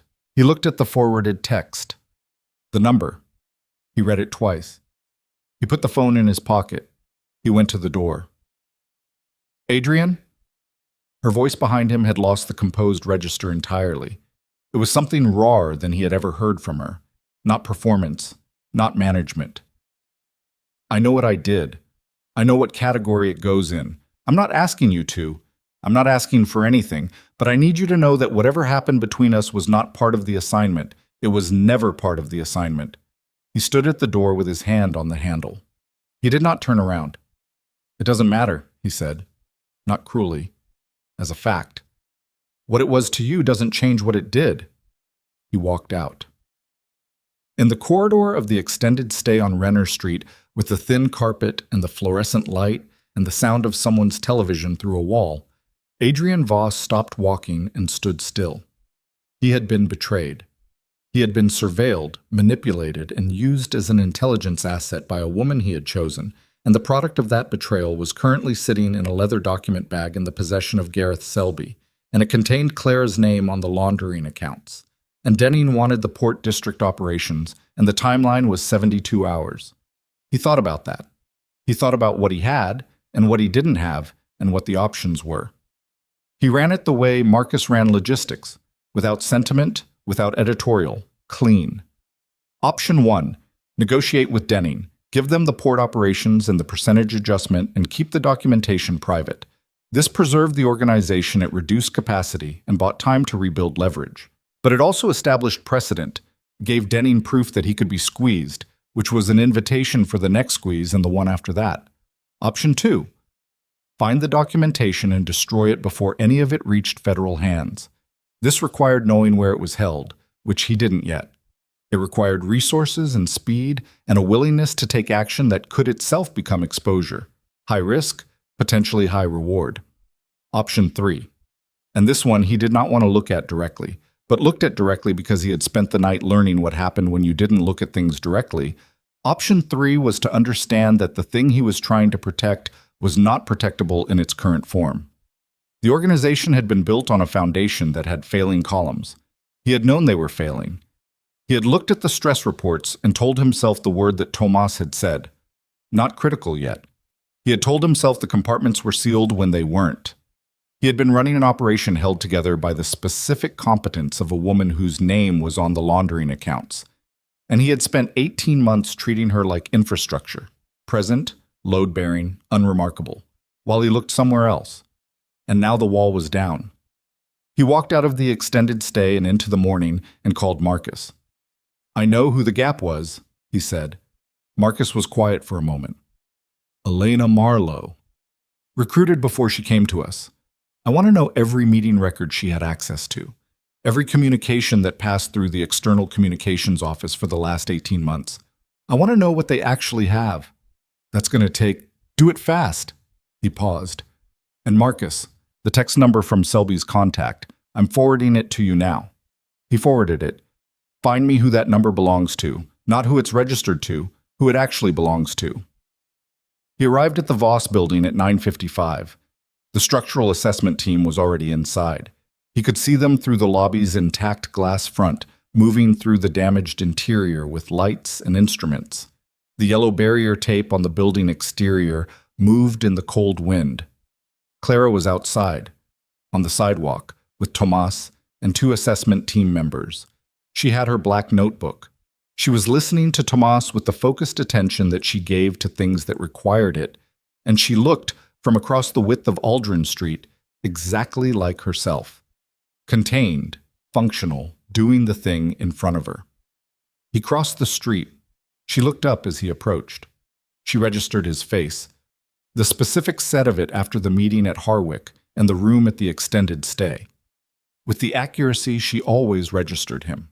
She said something brief to Tomas, and Tomas nodded and moved off with the assessment team members, and then it was the 2 of them on the sidewalk in front of the building with the family name, the cracked building, the one with the failing south wing, and the barrier tape moving in the cold. "Tell me," she said. He told her. He told her about Selby and the meeting and the 72 hours. He told her about Elena and the recruitment and the 18 months of documentation. He told her about her name on the laundering accounts being the specific piece Selby had put on the table. He told her all of it, standing on the sidewalk on Aldrin Street with the January cold on both of them, and he told it without softening any of it and without editorial, because she was owed the unedited version and he was done giving her anything else. She listened. She stood very still and listened with the black notebook in her hand and her eyes on him, and she did not interrupt once. When he finished, she was quiet for a moment. "They have the Kellner Street contracts," she said. "Yes." "With my signature?" "Yes." She looked at the building. She looked at the barrier tape. She looked at the pale limestone with the crack running through the south wing facade. "How long have you known Elena was a risk?" she said. "Since last night. The text came after—" "No." She turned to look at him. Her voice was precise and specific, the autopsy register from the kitchen. "Not as a threat, as a risk. You brought someone into a position with access to sensitive operations. You didn't vet her the way you vet everyone else. I want to know if you knew she was different, if you understood she had access you hadn't authorized, if any part of you registered the gap and chose not to look at it." The question was not about Elena. He understood that. The question was about the category of choices. The choices made in the specific blindness of wanting something and constructing a blindness around the wanting so that the wanting could continue. "Yes," he said. "Some part of me registered it." Clara looked at him for a long time. The wind moved the barrier tape. From inside the building, the muffled sounds of the assessment teams. Footsteps, a called instruction, the click of equipment. 72 hours, she said. Yes. And if we don't give Denning what they want, the documentation goes to federal financial crimes. RICO exposure for both of us. She opened the black notebook. She looked at something she had written in it. Something from this morning, he thought, or last night, or earlier. She looked at it and closed it. I need you to do something, she said. What? I need you to tell Marcus to pull every piece of documentation that has my name on it from the active operational files. Not to destroy it. I need you to understand I'm not saying destroy it. Pull it, separate it. I want to know exactly what exposure I have. She looked at him. Not what you think I have. Not what Selby said I have. What I actually have. Clara. And then, she said over him, not loudly, I need you to understand something. I have been in this operation for 15 years. I built the financial architecture.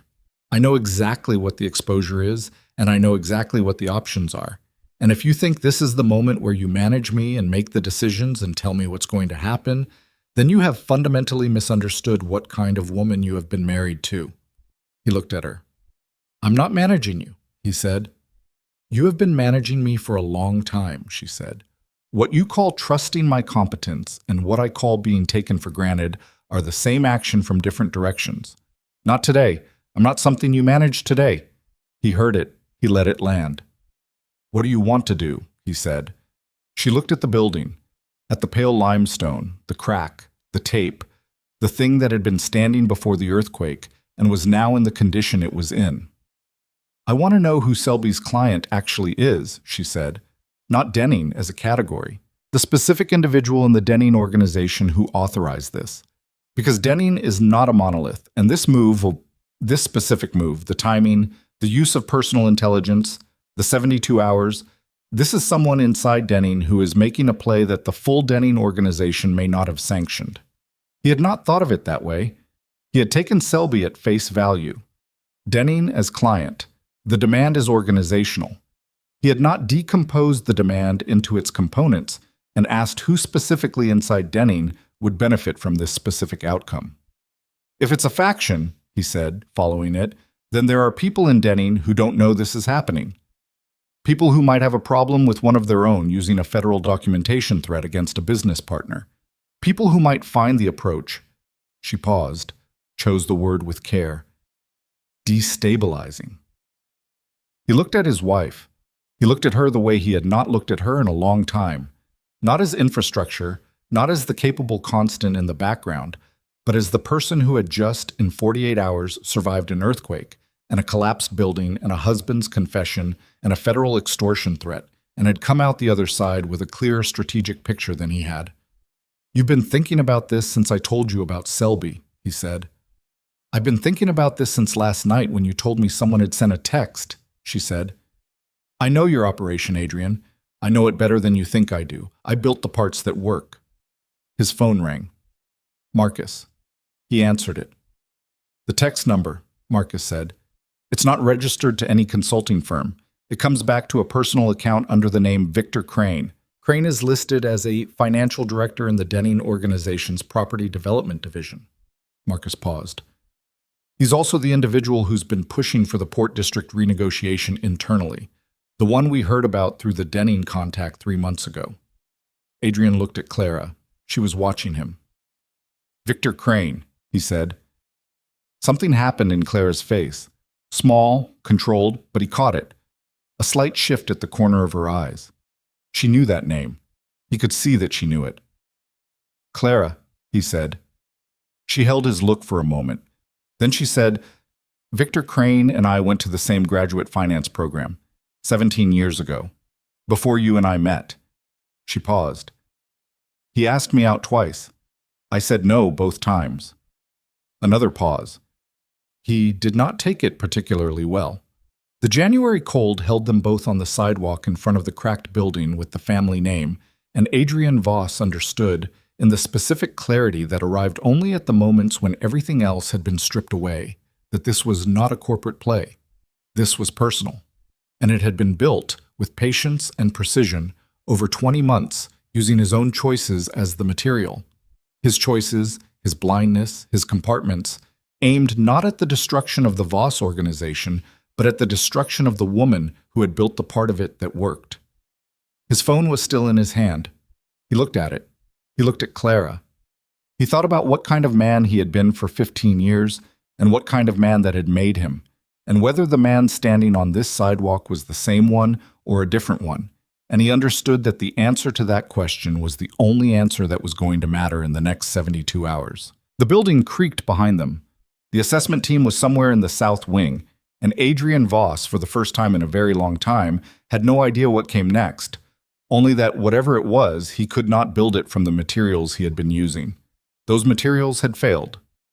The plan took 4 hours to build, and the building of it looked nothing like planning. It looked like Clara at the kitchen table with her laptop and 3 years of financial records and a yellow legal pad filling with numbers in her precise, small handwriting. It looked like Adrian on the phone in the hallway, voice low and deliberate, calling people he had not called in years. People who owed the Voss name things that had never been formally quantified but were understood by everyone involved to be real debts, the kind that accrued interest not in money, but in obligation. It looked like Marcus arriving at the house at noon with 2 laptops and an encrypted drive and setting up at the dining room table without being asked, because Marcus understood when a situation had moved past the phase where he needed to be told what to do. They did not discuss the marriage. They did not discuss Elena. They did not discuss the 40 seconds in the lobby of the Voss building 2 days ago when Adrian had looked at his wife and walked out. All of that existed in the house with them. It was present in every room, in the specific quality of the silence when they were in the same space, and the way Clara handed him coffee without comment, and he took it without comment, and they both understood that the thing between them was not resolved and was not going to be resolved in the next 4 hours, because the next 4 hours were for survival, and what came after survival was a different problem. But they worked together with a fluency that had nothing to do with the current state of the marriage and everything to do with 15 years of building something together. Their minds ran on parallel tracks, and the tracks connected at the right junctions, and Adrian watched Clara work and understood, not for the first time but with a clarity he had not previously allowed himself, that she was better at the financial architecture of what they'd built than he was. Not competent, better. By 2 in the afternoon they had it. Victor Crane was a financial director in the Denning organization's property development division. He was not a principal. He was not Denning's operational head or its strategic decision-maker. He was a director-level executive who had, over 20 months, built a private operation using Denning's resources, the intelligence consulting firm, Selby, Elena's recruitment, without, as Clara had identified on the sidewalk, the full organizational sanction of the people above him. The evidence for this was in the structure of the demand itself. Denning's previous posture toward the Voss syndicate had been competitive but not aggressive, the kind of territorial friction that organizations maintained as a matter of course, without escalating. The move through Selby, the personal intelligence, the 72 hours, these were not consistent with Denning's organizational style. They were consistent with someone inside Denning who had a personal objective and had used Denning's resources to pursue it. And the personal objective was Clara. 17 years of a rejected offer carried quietly in the specific way that some men carried these things. Not loudly, not obviously, but persistently. Turned inward, transformed over time into something that looked like strategy, but was built on something much older and much less rational than strategy. He had built a 20-month operation to destroy her, using her husband's choices as the material. Adrian sat with that for the time it took to sit with it, which was approximately 30 seconds, and then he set it down because 30 seconds was what he could give it, and there was work to do. Crane's position in Denning, Clara said. She was at the kitchen table with the legal pad. He controls the property development budget, which means he controlled the retainer for the consulting firm, which means this whole operation has been running on Denning money without Denning's principal authorization. Which makes it embezzlement, Marcus said from the dining room. At minimum. Clara looked at Adrian. Harold Denning has been running that organization for 22 years. He is not a man who would authorize a federal documentation threat against a business partner. That's not his style, and it's not good business. He values stability. You know Harold Denning, Adrian said. I've met him 4 times at development industry events. I have read everything written about his organization for 15 years because understanding your adjacent threats is basic operational hygiene. She said it without defensiveness, as a statement of practice. Harold Denning values stability because his operation runs on predictable revenue from predictable arrangements. A federal RICO threat against a partner organization introduces federal scrutiny into the entire sector. Harold Denning does not want federal scrutiny in his sector. He doesn't know Crane is doing this, Adrian said. That's my read. Which means if Denning finds out what Crane built with his money and his resources, Victor Crane's position in the Denning organization becomes untenable, Clara said. And the documentation threat loses its backing because the principal didn't authorize it and won't stand behind it. Marcus appeared in the kitchen doorway. Getting to Harold Denning directly is not a small ask. His schedule is managed by 3 people, and he doesn't take unvetted calls. I know someone, Clara said. Both men looked at her. She looked at the legal pad. Patricia Weil. She's on the board of the Crest Home Development Authority. I've worked with her on 3 permit applications. She knows Harold Denning personally. They've been on 2 industry panels together. She paused. She'll take my call. Adrian looked at his wife. You've been building this since the sidewalk. I've been building it since the kitchen last night, she said. I just didn't have all the pieces until you told me about Victor Crane. She made the call to Patricia Weil at 2:15. She made it from the kitchen, standing, the legal pad in front of her, and Adrian listened from the doorway and did not interfere, because Clara on the phone with a professional contact in a high-stakes situation was a thing that did not require his involvement and would not benefit from it. The call was 11 minutes. When it was over, she set the phone down and looked at the legal pad. Patricia will contact Harold Denning this afternoon, she said. She's framing it as a concern about a destabilizing action within the sector. She's not mentioning us by name yet. She's testing the temperature. She looked up. If Denning's response indicates he doesn't know, if he's reactive in the way that someone who doesn't know would be reactive, she'll arrange a direct contact. Timeline, Adrian said. She'll call me back by 5. 3 hours. He looked at his watch. He looked at the kitchen, the legal pad, the woman at the table. What do we do if it doesn't work? He said. Clara looked at him with the expression that was not patience and was not impatience, but was the specific expression she used when he asked a question she considered already answered. We proceed to the contingency, which is that we take what we know about Crane's unauthorized use of Denning resources and we put it directly in front of the Federal Financial Crimes Unit before Selby's documentation does. We walk in first. We give them Crane, we give them the consulting firm, we give them the 20 months of unauthorized embezzlement of a criminal organization's funds, which is itself a federal matter, and we use our cooperation as the leverage to negotiate our own exposure. The room was quiet. That's not a small thing, Adrian said. No, Clara said. It isn't. She looked at him. He looked at her. Between them was the full understanding of what she was saying, that the contingency was not a clean exit, that cooperation with federal investigators meant the organization as it existed would not survive, that 15 years of what they had built would be dismantled, and that her name on the laundering accounts was part of what she was offering to the table. You'd be putting yourself in it, he said. I'm already in it, she said. I put myself in it 15 years ago. I made those choices with full knowledge of what they were. I'm not going to pretend otherwise to a federal investigator or to you. She picked up the pen. The question is not whether I'm in it. The question is whether what we get out of it is worth what we put in. He sat down across from her. He put his elbows on the table.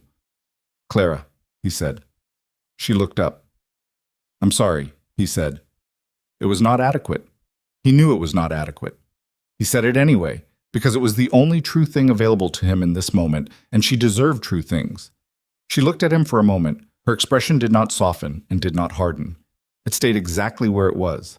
That middle register, the one that cost her, the one that was honest. I know, she said, and went back to the legal pad. Patricia Weil called back at 4:47. Clara listened for 90 seconds. She said 3 words. I understand and thank you. and hung up. She looked at Adrian. She looked at Marcus, who had come to the kitchen doorway. Harold Denning didn't know, she said. Patricia said his response was, her word was volcanic. He's been developing a legitimate property development partnership with 2 city council members and a federal urban renewal grant, and a RICO-adjacent documentation threat against a criminal organization would end that partnership immediately if it became known that a Denning affiliate was behind it. She set the phone down. He wants a conversation, tonight. With us, Adrian said. With me, Clara said. He specifically asked for me. Patricia told him it was the Voss organization. He knows our name from the Development Authority context. He asked for the person who managed the financial side. Adrian was quiet for a moment. He asked for you, he said. Yes. And you're going? Yes. He looked at her. He thought about telling her he'd come with her, and saw in her face, before he finished the thought, that she already knew he was going to say it and had already determined the answer. It needs to be me alone, she said. Harold Denning is a man who responds to direct contact. If you come, it becomes an organizational negotiation. If I go alone, it's a conversation between 2 people who want the same outcome. He understood the logic. The logic was correct. The understanding and the logic did not make him feel better about sending his wife into a meeting with the operational head of a criminal organization after 48 hours that had already included a collapsed building, a federal extortion threat, and a confession. Take Marcus, he said. Marcus waits outside, she said. What? He doesn't come in. She left at 6. Marcus drove her. Adrian sat in the kitchen with the laptop and the legal pad and the 3 untouched cups of coffee that had gone cold over the course of the afternoon, and he did not pace, and he did not make unnecessary calls, and he did not do any of the things that the adrenaline in his system was pushing him toward. He sat, and he waited, and he ran contingencies in his head for every way the Denning meeting could go wrong. Clara had been gone 40 minutes when his phone rang. The number was Selby's. He answered. Mr. Voss, Selby's voice, the bureaucratic flat. I want to confirm that your timeline has a problem, Adrian said. A pause. Explain. Victor Crane used Denning organization funds for an unauthorized private operation. The consulting firm, your retainer, the entire surveillance package. It was run on Denning's money, without Harold Denning's knowledge or authorization. He said it calmly, the way you presented a fact to someone who was going to need time to process it. Harold Denning is having a conversation right now about that situation. Silence on the line. You're bluffing, Selby said, but he said it a half-second late. I'm not a man who bluffs with a 72-hour clock running, Adrian said. Call Crane. Ask him to conference Harold Denning on the authorization question. See what happens. He hung up. 20 seconds later, his phone rang again. He let it ring. It was Selby. He let it ring 4 times and stopped. He sat in the kitchen. At 7:43, Clara called. It's done, she said. He exhaled. Harold Denning is removing Victor Crane from his position effective immediately. The documentation package, all copies, will be surrendered to us by 9 tomorrow morning. Selby's consulting firm contract is terminated.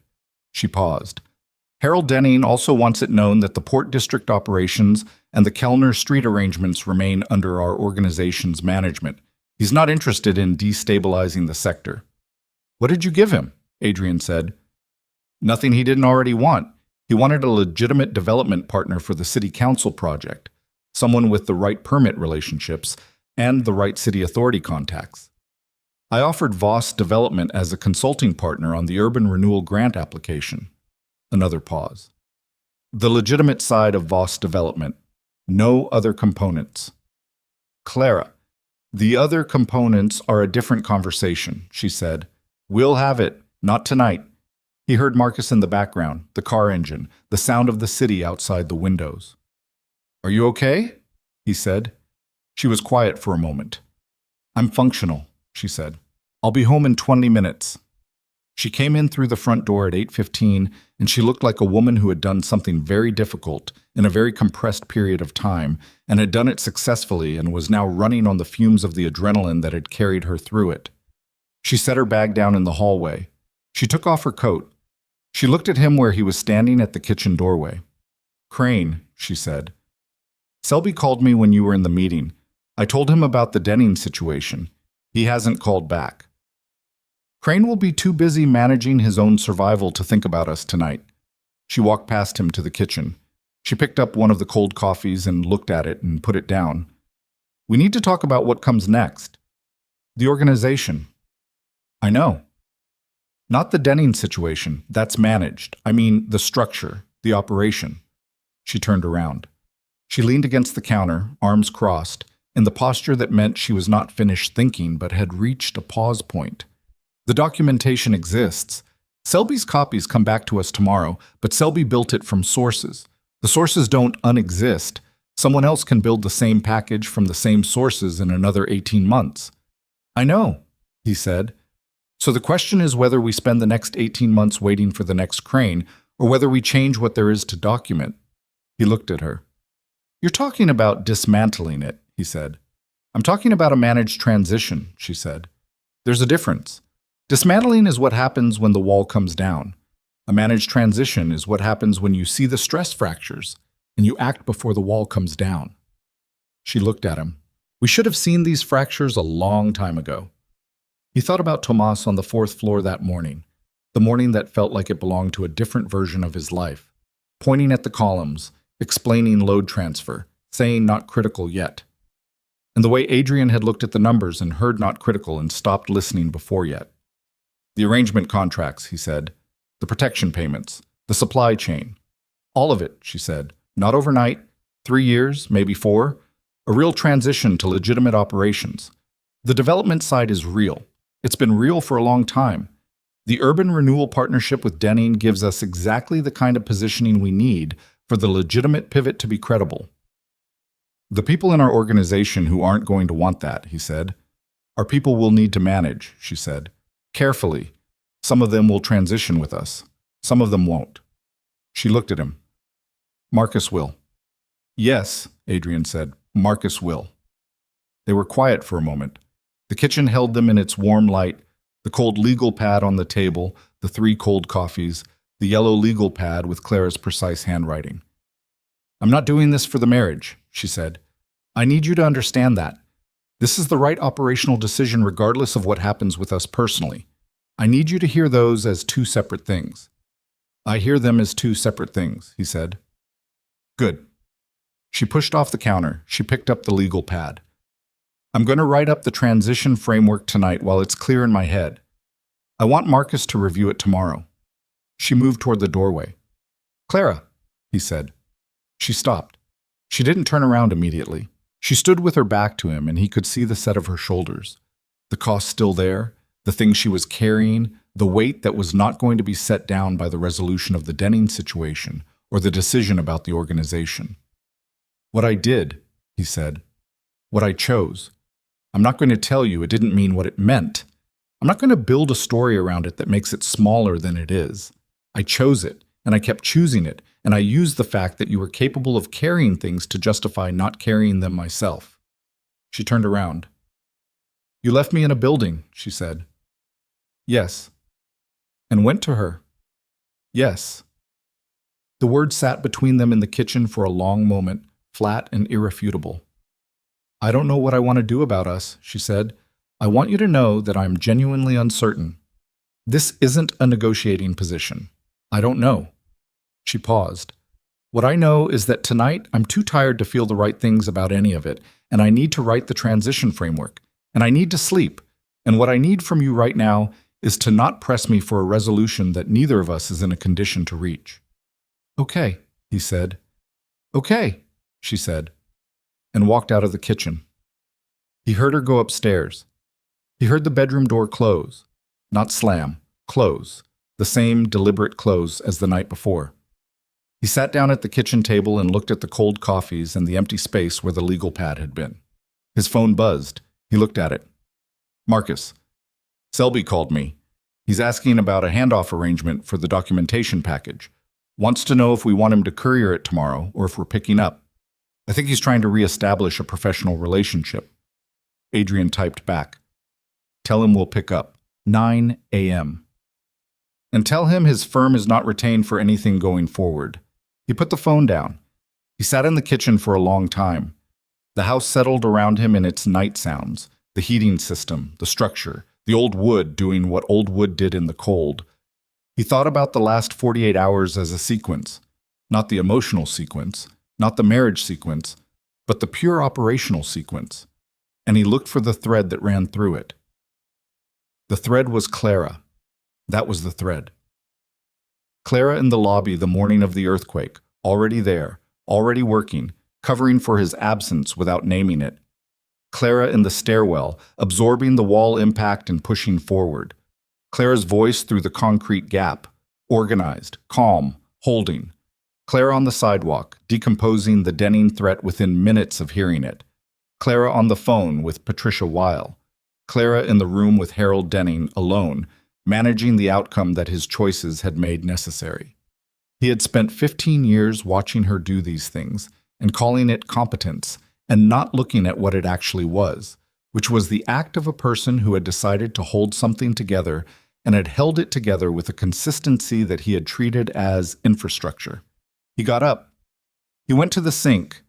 He poured out the 3 cold coffees. He rinsed the cups and set them in the rack and turned off the kitchen light. He went upstairs. He stood in the hall outside the bedroom door. He stood there for 30 seconds, the same as the night before, with the same understanding that he was not entitled to open that door. He stood there, and he let the weight of that sit with him, because it was weight he had made, and he was not going to put it down. He turned toward the guest room and stopped. The bedroom door opened. Clara stood in the doorway in the gray sweater and the dark pants, the bandage on her jaw, her hair down. She looked at him in the hallway. Her expression was the exhausted one, the one under the armor, the one that cost her. And she looked at him with it without concealing it, which was itself a thing. She said nothing. She stood in the doorway. He stood in the hallway. The question between them was not spoken, and the answer was not spoken, and neither of them moved for a moment that lasted longer than moments usually lasted, and then Clara stepped back from the doorway without fully closing the door. He went in. The room was dim, the lamp on her side of the bed, the curtains drawn against the winter dark outside. He sat on the edge of the bed on his side, a concept that 15 years of a shared life had made automatic, and the automaticity of it was its own complicated thing right now. He sat on the edge and did not reach for her, and did not speak. She went to her side. She turned off the lamp. In the dark, she said, "This isn't forgiveness." "I know," he said. "I need you to know I know the difference between being too exhausted to be alone and forgiving something." "I know the difference," he said. "I'm not asking for the other one." Silence. "Okay," she said.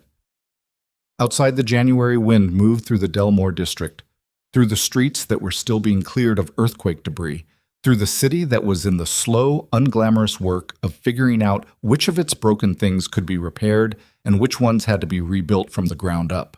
Somewhere across the city, in a hotel room on Renner Street, Elena Marlowe was making her own calculations about what came next.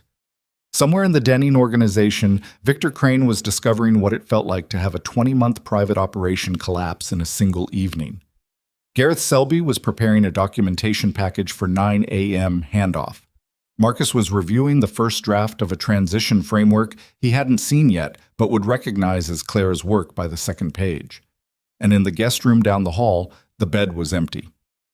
Adrian lay in the dark in his own bed beside his wife, who was not asleep and was not pretending to be. And he looked at the ceiling, and he tried to hold the full weight of the last 48 hours without collapsing under it, which was, he understood, going to be the work of longer than 48 hours.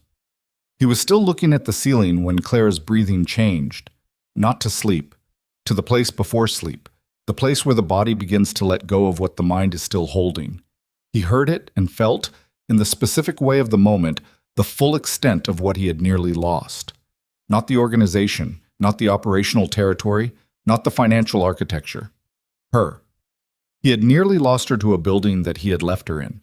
He had nearly lost her to 20 months of his own choices being used as weapons by a man who had carried a 17-year grudge. He had nearly lost her the way you lost load-bearing elements when you stopped looking at the stress reports. Not in a moment, not dramatically, but through accumulated neglect, through the specific blindness of taking a thing for granted right up until the thing failed. The building on Aldrin Street was going to take 6 weeks minimum, maybe 10, to repair. The south wing columns would be opened, and the fractures would be assessed, and the repair would be made, and the building would stand. It would stand differently than before. There would be marks in the stone where the work had been done, places where the repair was visible if you knew what to look for. That was how repair worked. You did not erase the damage. You worked with the structure that existed, and you made it sound. He did not know if the marriage worked the same way. He did not know if there was enough structure remaining to work with, or whether Clara's genuine uncertainty, "I don't know what I want to do about us," said without negotiation, said as plain fact, was the first sign of something that would not hold. He was going to have to find out. And he was going to have to find it out as the man on this side of 48 hours, not the man on the other side. The other man was done. That man had failed every test available to him, and had been left with a clarity that was purchased at too high a price, but was, now that it existed, not something he was going to waste. Clara shifted beside him, small movement, her shoulder almost touching his. He did not move toward her. He did not move away. He lay in the dark and breathed and waited for morning, and the morning, when it came, was going to be the beginning of a different kind of work.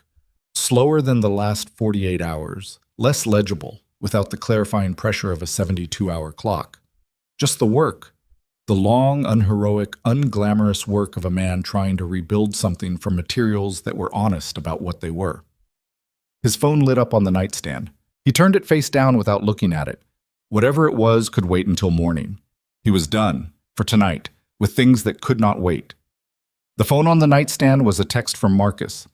Adrian read it at 6:12 a.m., lying in the gray early light with Clara still asleep beside him, genuinely asleep this time. The slow, even breathing of someone who had finally surrendered to exhaustion sometime after 2. He read the text without moving, without making sound. Selby confirmed 9 a.m. Also, check the phone from last night. You had a missed call from a blocked number at 11:47. Ran it through the secondary trace. It was Crane. He didn't leave a message. Adrian set the phone face down. He lay still for another minute, looking at the ceiling, listening to Clara breathe beside him. Then he got up carefully, the way you got up beside someone sleeping when the careful mattered, and went downstairs. He made coffee. He stood at the kitchen window while it brewed and looked at the backyard in the early light. The dead winter grass, the bare tree at the far end that Clara had planted 8 years ago when they redid the garden, the wooden bench that needed repainting and that neither of them had gotten to. The yard looked, in the flat January morning, like something that had been paused midway through, becoming something else. He poured the coffee. He sat at the table. He looked at the space where the legal pad had been. He thought about Victor Crane. The blocked call at 11:47. Crane, alone with the knowledge of what was unraveling, calling the man whose life he had spent 20 months systematically undermining and not leaving a message. What did you say? Adrian thought, when the thing you built to destroy someone else turned around and destroyed your position instead? What was the message? There wasn't one. There was only the block number and the silence of a man who had reached for the phone because he didn't know what else to reach for, and then discovered, in the moment of connection, that there was nothing left to say. He understood that in a way he would not have understood it 3 days ago. Marcus arrived at 8. Clara came downstairs at 8:20, dressed, bandage replaced with a smaller strip on the jaw, the yellow legal pad in her hand with 2 additional pages filled since last night. She looked at Marcus. She looked at Adrian. She poured herself coffee and sat at the table and opened the legal pad. "Walk me through the transition timeline," she said to Marcus. They worked for 40 minutes. Adrian listened and contributed where he had something to contribute and stayed quiet when he didn't, which was a discipline that would have been harder 3 days ago. The transition framework that Clara had built overnight was, he could see as Marcus reviewed it, genuinely good. Structured in the way that things she built were structured, with the load-bearing elements clearly identified and the failure points mapped, and the sequencing designed to manage exposure at each stage. It was not a simple document. It was the financial architecture of a dismantling, which required, paradoxically, as much sophistication as the architecture of a building, because the sequencing of what you took apart and when, and in what order determined whether the remaining structure held or whether the whole thing came down. At 8:55, Adrian left for the Selby handoff. He went alone. Marcus offered to come. Adrian said no, not because he needed to prove something about going alone, but because the handoff was administrative and Selby was no longer a threat, and bringing Marcus would make it into something it didn't need to be.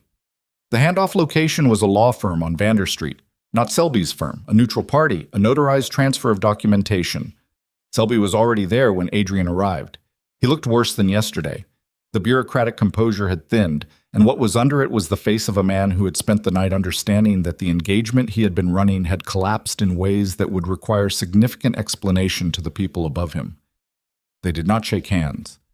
The attorney, a small woman in her 60s with reading glasses and no visible reaction to anything, notarized the transfer documents and witnessed the handoff of the documentation package. The package was 3 encrypted drives in a physical folder. Adrian checked the folder against the table of contents Selby provided. He verified the drive checksums with the secondary codes that Marcus had specified. It was all there. He signed the receipt. He picked up the package. He looked at Selby. "The woman you recruited," he said. "Elena Marlowe." Selby said nothing. "She told you what she felt about me was real," Adrian said, "and you used it anyway." "Mr. Voss, that's not a question. I'm not asking you anything." He picked up the package. "I'm just telling you I know what you used and how you used it, so that you know that I know." He walked out. In the car, he called Marcus. "It's complete." "Good. How's the package?" "Everything Selby said it was." He looked out the window at Vander Street, the mid-morning city moving around him, the earthquake damage still visible in scaffolding on several buildings and a blocked intersection ahead. "Set up a meeting with the Financial Crimes Unit for next week." A pause. "You're doing the contingency." "We're doing the transition," Adrian said. "The contingency was if we had no other options. The transition is because it's the right thing." He paused. "There's a difference." "There is," Marcus said. And in the 2 words was the slight quality of a man who had been waiting to hear that particular sentence for some time. Adrian had the driver stop at the Voss building on Aldrin on the way home. He stood outside it for a few minutes, alone on the sidewalk. The assessment team had done their preliminary work, and the south wing had been formally designated as requiring structural intervention before reoccupancy.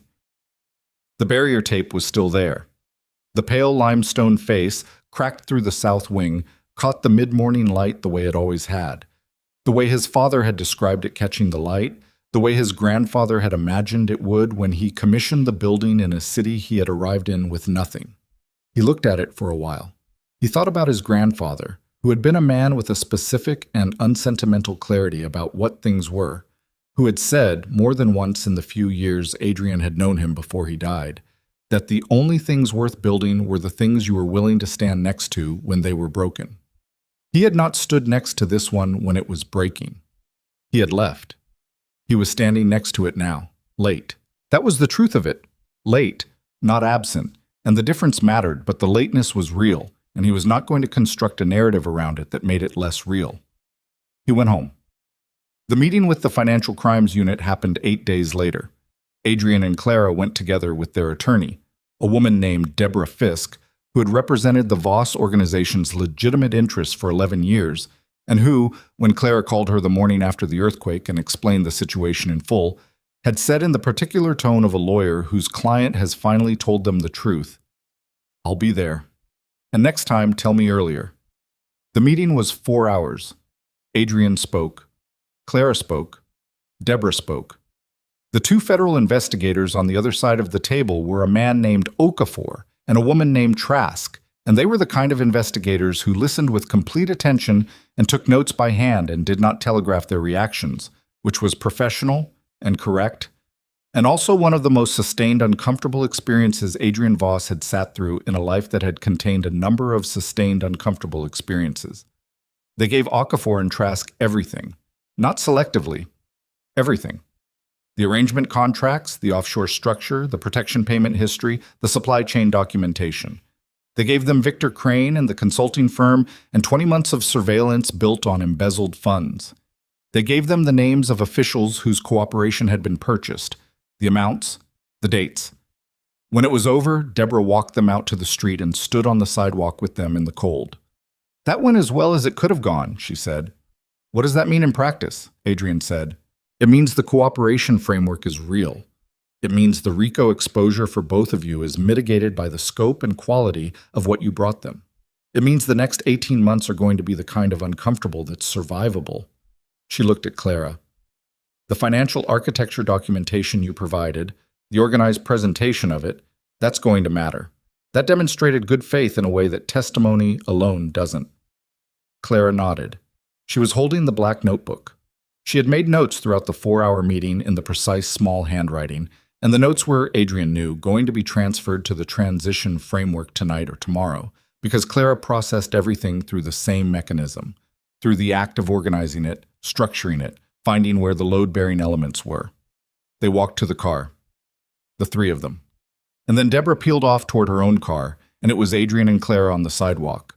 The cold January air, still January, still the same winter, though it felt like it should have been a different season by now. And Clara was looking at the street. "That's the hardest part done," she said. "One of the hardest parts," he said. She looked at him. She knew what he meant. She did not disagree. They drove home separately again. Not in hostility. There were 2 cars. They had driven separately. It was practical. But the separateness was also real, and they both understood it as real. And the understanding sat between them in the particular way of things that were acknowledged without being spoken. The weeks that followed were the slow, unglamorous work that Adrian had known they would be, and they were harder than the 48-hour crisis in the way that sustained effort was always harder than acute emergency. Emergency had a clarity to it. The situation demanded action, and you acted, and the action had a visible effect. Transition had no such clarity.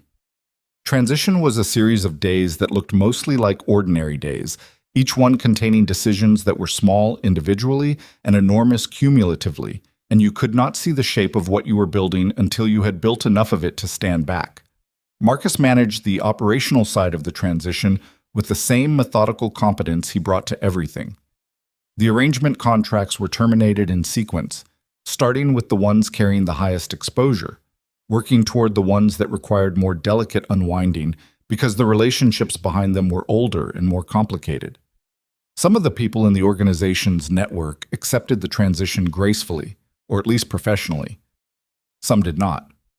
2 conversations were genuinely dangerous and were managed with the specific careful firmness of situations where firmness was the only language that would be heard, and Adrian handled both of them personally, and they resolved in the direction of resolution rather than escalation, which was not guaranteed and for which he was grateful in the plain, unsentimentalized way he was increasingly grateful for things that went right. Victor Crane was removed from the Denning organization within 48 hours of the Harold Denning meeting. He did not go quietly. There were attorneys, there were counter-allegations, there was the specific theater of a man trying to construct a version of events that did not end with his culpability. It lasted 3 weeks. It ended with Crane's resignation under a settlement whose terms were not made public, which was the Denning organization's preferred outcome and which served everyone's interests except Crane's, which was, Adrian thought, appropriate. Gareth Selby's consulting firm ceased operations. Adrian did not know what happened to Selby personally and did not pursue the question. Some things did not require knowing. Elena Marlowe left Crestholm in the 3rd week of February. She tendered her resignation from Voss Development in writing, a brief professional letter that said nothing about the reasons and everything about the intention, which was to be clear and to be gone. She left a forwarding address with HR for her final paycheck. She did not contact Adrian. He thought about her sometimes in the way you thought about things that had been real and complicated and had cost more than they should have cost and were now resolved into the category of things that had happened. He thought about what she had said in the hotel room on Renner Street. What I felt was real.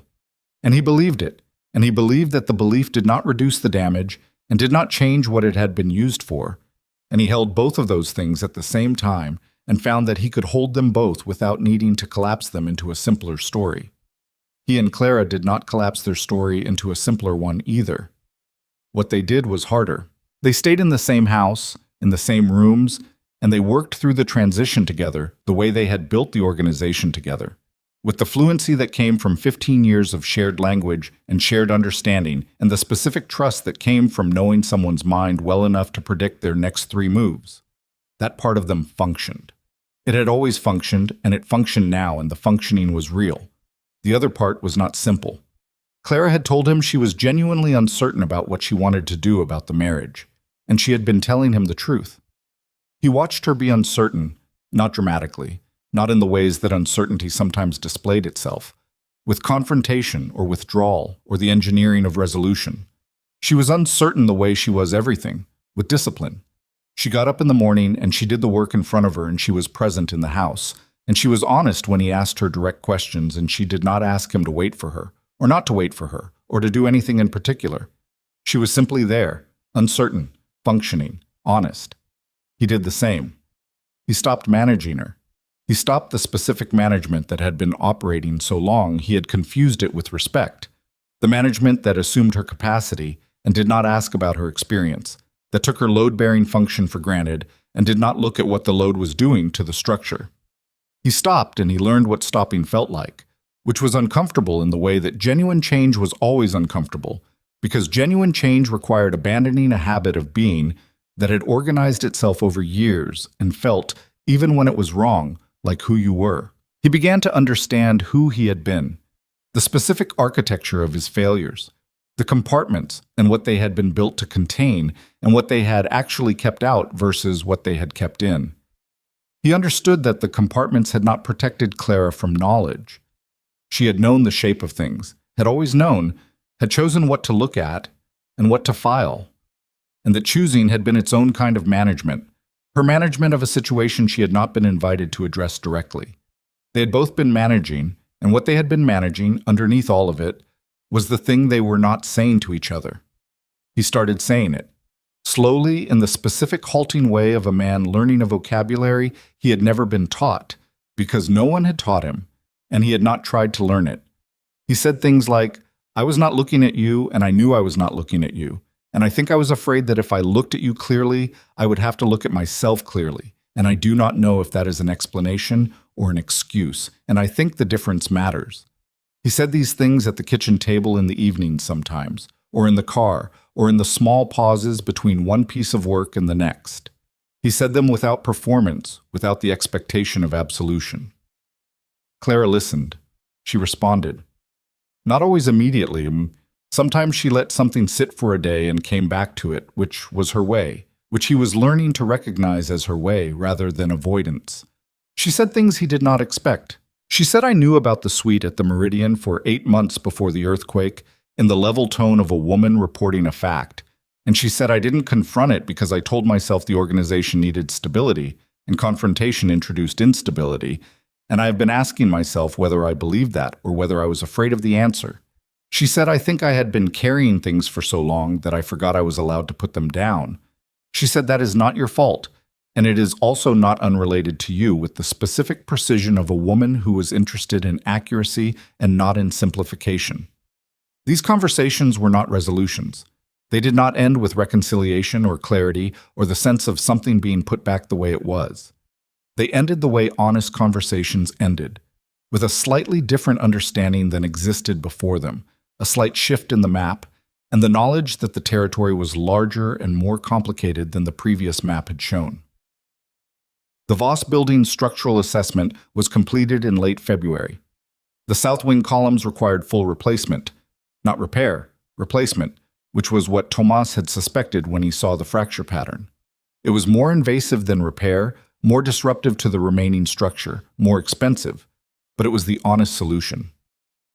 You did not repair fractures that ran through the load-bearing core.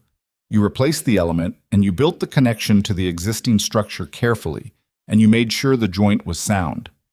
Adrian visited the building twice during the construction phase.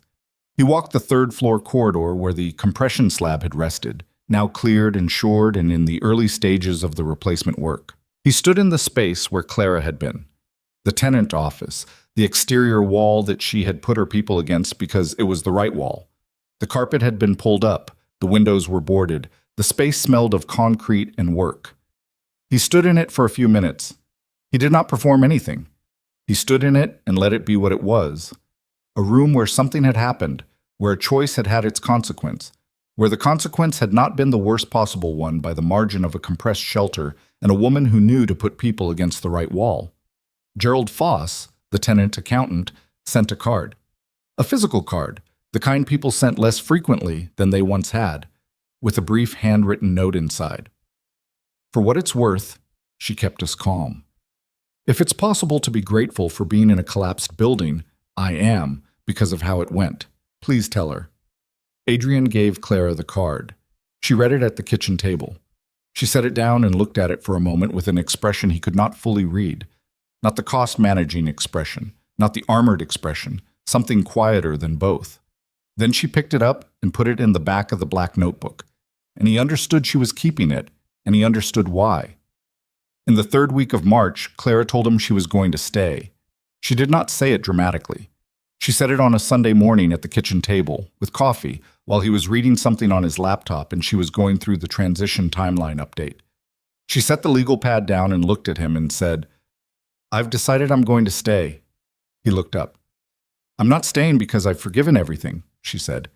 "I'm not staying because I think everything is fixed. I'm staying because what we're building now is something I want to be part of building, and because the person you're trying to become is someone I want to be beside while you become him, and because," she paused, choosing the next words with care, "I have been in this for 15 years, and I am not walking away from 15 years without knowing what it looks like after the rebuilding. I want to see what it looks like." He closed the laptop. "Okay," he said. "That's all," she said, and picked up the legal pad.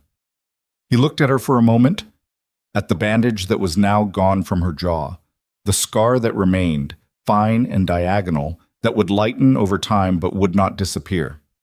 At the black notebook on the table beside the legal pad, at her hands, which were healed from the cuts but carried the faint marks of where the cuts had been.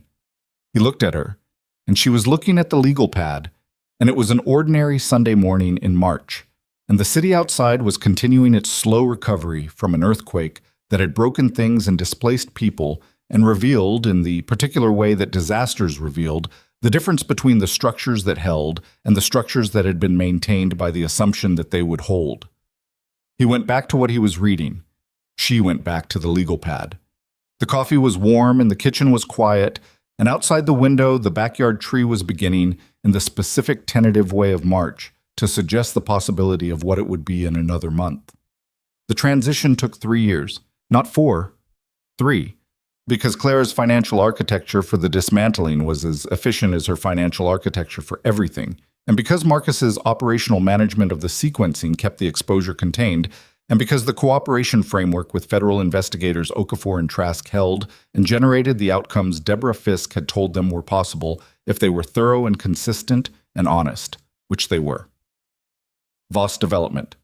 The legitimate side, the property development company that had always been real even when it was layered over with things that weren't, came through the transition intact and strengthened by the urban renewal partnership with Harold Denning's organization, which produced 2 completed projects and a third in development by the end of the 3rd year. The Voss Building's south wing reopened in the 2nd year, fully repaired, the new columns integrated into the existing structure with joints that Tomas called sound without qualification, which was the highest praise Tomas gave. The family name stayed on the building. Marcus stayed. He became the operational director of Voss Development in the legitimate sense, which was the role his actual competence had always suited him for, and he ran it with the same methodical precision he had always applied to whatever the organization required. And the organization that now required it was one he did not have to compartmentalize to be proud of, which he would not have articulated out loud, but which Adrian understood from the slight, almost invisible change in the way Marcus conducted himself in the first year of the transition. The change of a man who has been good at a thing he was not comfortable with and is now good at a thing he is. The charges that came out of the federal cooperation framework resolved in the 2nd year. Adrian pled to financial conspiracy, served no prison time under the cooperation agreement, and paid a penalty that was significant and that he paid in full. Clara's exposure was resolved through her cooperation and the structure of the framework that Deborah Fisk had negotiated with the precise patient craft of a woman who understood exactly what she was working with. The resolution was not clean and was not without cost, and was not the kind of outcome that anyone could call a win. It was the kind of outcome that was survivable and honest, and that did not require the construction of a narrative that wasn't true. Adrian did not construct a narrative that wasn't true. He understood, at some point in the second year, that he had spent a long time constructing narratives that weren't true. About the organization, about himself, about his marriage, about the compartments and their sealed edges, and that the construction had been effortful and constant and had required in the maintenance of it a kind of continuous attention that he had not understood was attention until he stopped. When he stopped, he found he had more of himself available. He used it. He used it in the ways that were visible, in the work, in the transition, in the meetings with Okafor and Trask and Deborah and the building assessment team and the urban renewal project partners. And he used it in ways that were less visible, which were the ways that mattered more, which were the kitchen table conversations and the Sunday mornings and the slow, non-linear, non-dramatic work of learning to be present beside a woman he had treated as infrastructure and was learning to see as a person, which she had been all along, which was the thing about load-bearing elements that you forgot when you stopped looking at them, that they were not elements. They were people. They had limits. They showed stress in ways that were legible if you were looking. He started looking. Clara let him look. She did not make it easy, and she did not make it impossible, and she did not perform the thing of having forgiven more than she had. She let it be what it was, complicated, non-linear, sometimes good, and sometimes hard, and sometimes both simultaneously. She brought the same discipline to the reconstruction of the marriage that she brought to everything. She did the work in front of her, and she was honest about what the work was. The scar on her jaw faded to a fine white line by the end of the first year. She stopped noticing it. He kept noticing it, not with guilt after a while, but with the kind of noticing that came from paying attention, from looking at the person in front of you and seeing the whole of them, the history in their face and the marks that the history left and the specific beauty of a face that had been through something and was still there. On the second anniversary of the earthquake, a cold January morning, Adrian was in the kitchen when Clara came downstairs. She was in the gray sweater, her hair down, the black notebook in her hand. She came to the kitchen and poured coffee and stood at the window looking at the backyard, and he stood beside her and they both looked at the tree, which was bare in January the way it was bare every January, and which would, in a month or two, begin the tentative process of becoming what it was in spring. She did not say anything about the anniversary, neither did he. The acknowledgement was in the standing there, side by side, looking at the yard. After a while she said, "The Hartwell Project review is at 2. "I'll be there," he said. She looked at him. He looked at her. The winter light came through the kitchen window in the flat, honest way of winter light. And there was nothing flattering about it, and nothing concealing. And in it, they both looked exactly like what they were. Two people in middle age, marked by the things they'd been through, standing in a kitchen that had been the site of some of the hardest conversations of their lives, drinking coffee on a Tuesday morning. She nodded once. She picked up the legal pad from the table. She took her coffee and the notebook and the legal pad to the study, where she did her work. He stood at the window for a moment longer. The yard was cold and still. The tree was bare. Somewhere across the city, the Voss building's south wing was occupied. Had been occupied for a year now, and the tenants were in their offices, and the limestone face caught the winter light at an angle that his grandfather had imagined and his father had loved, and that Adrian had looked at his whole life without fully understanding what he was looking at, which was something built to last by people who intended it to, and which had lasted through the thing that had tried to bring it down, not unchanged, not without marks, but standing and sound, and there. He finished his coffee. He rinsed the cup. He went to work.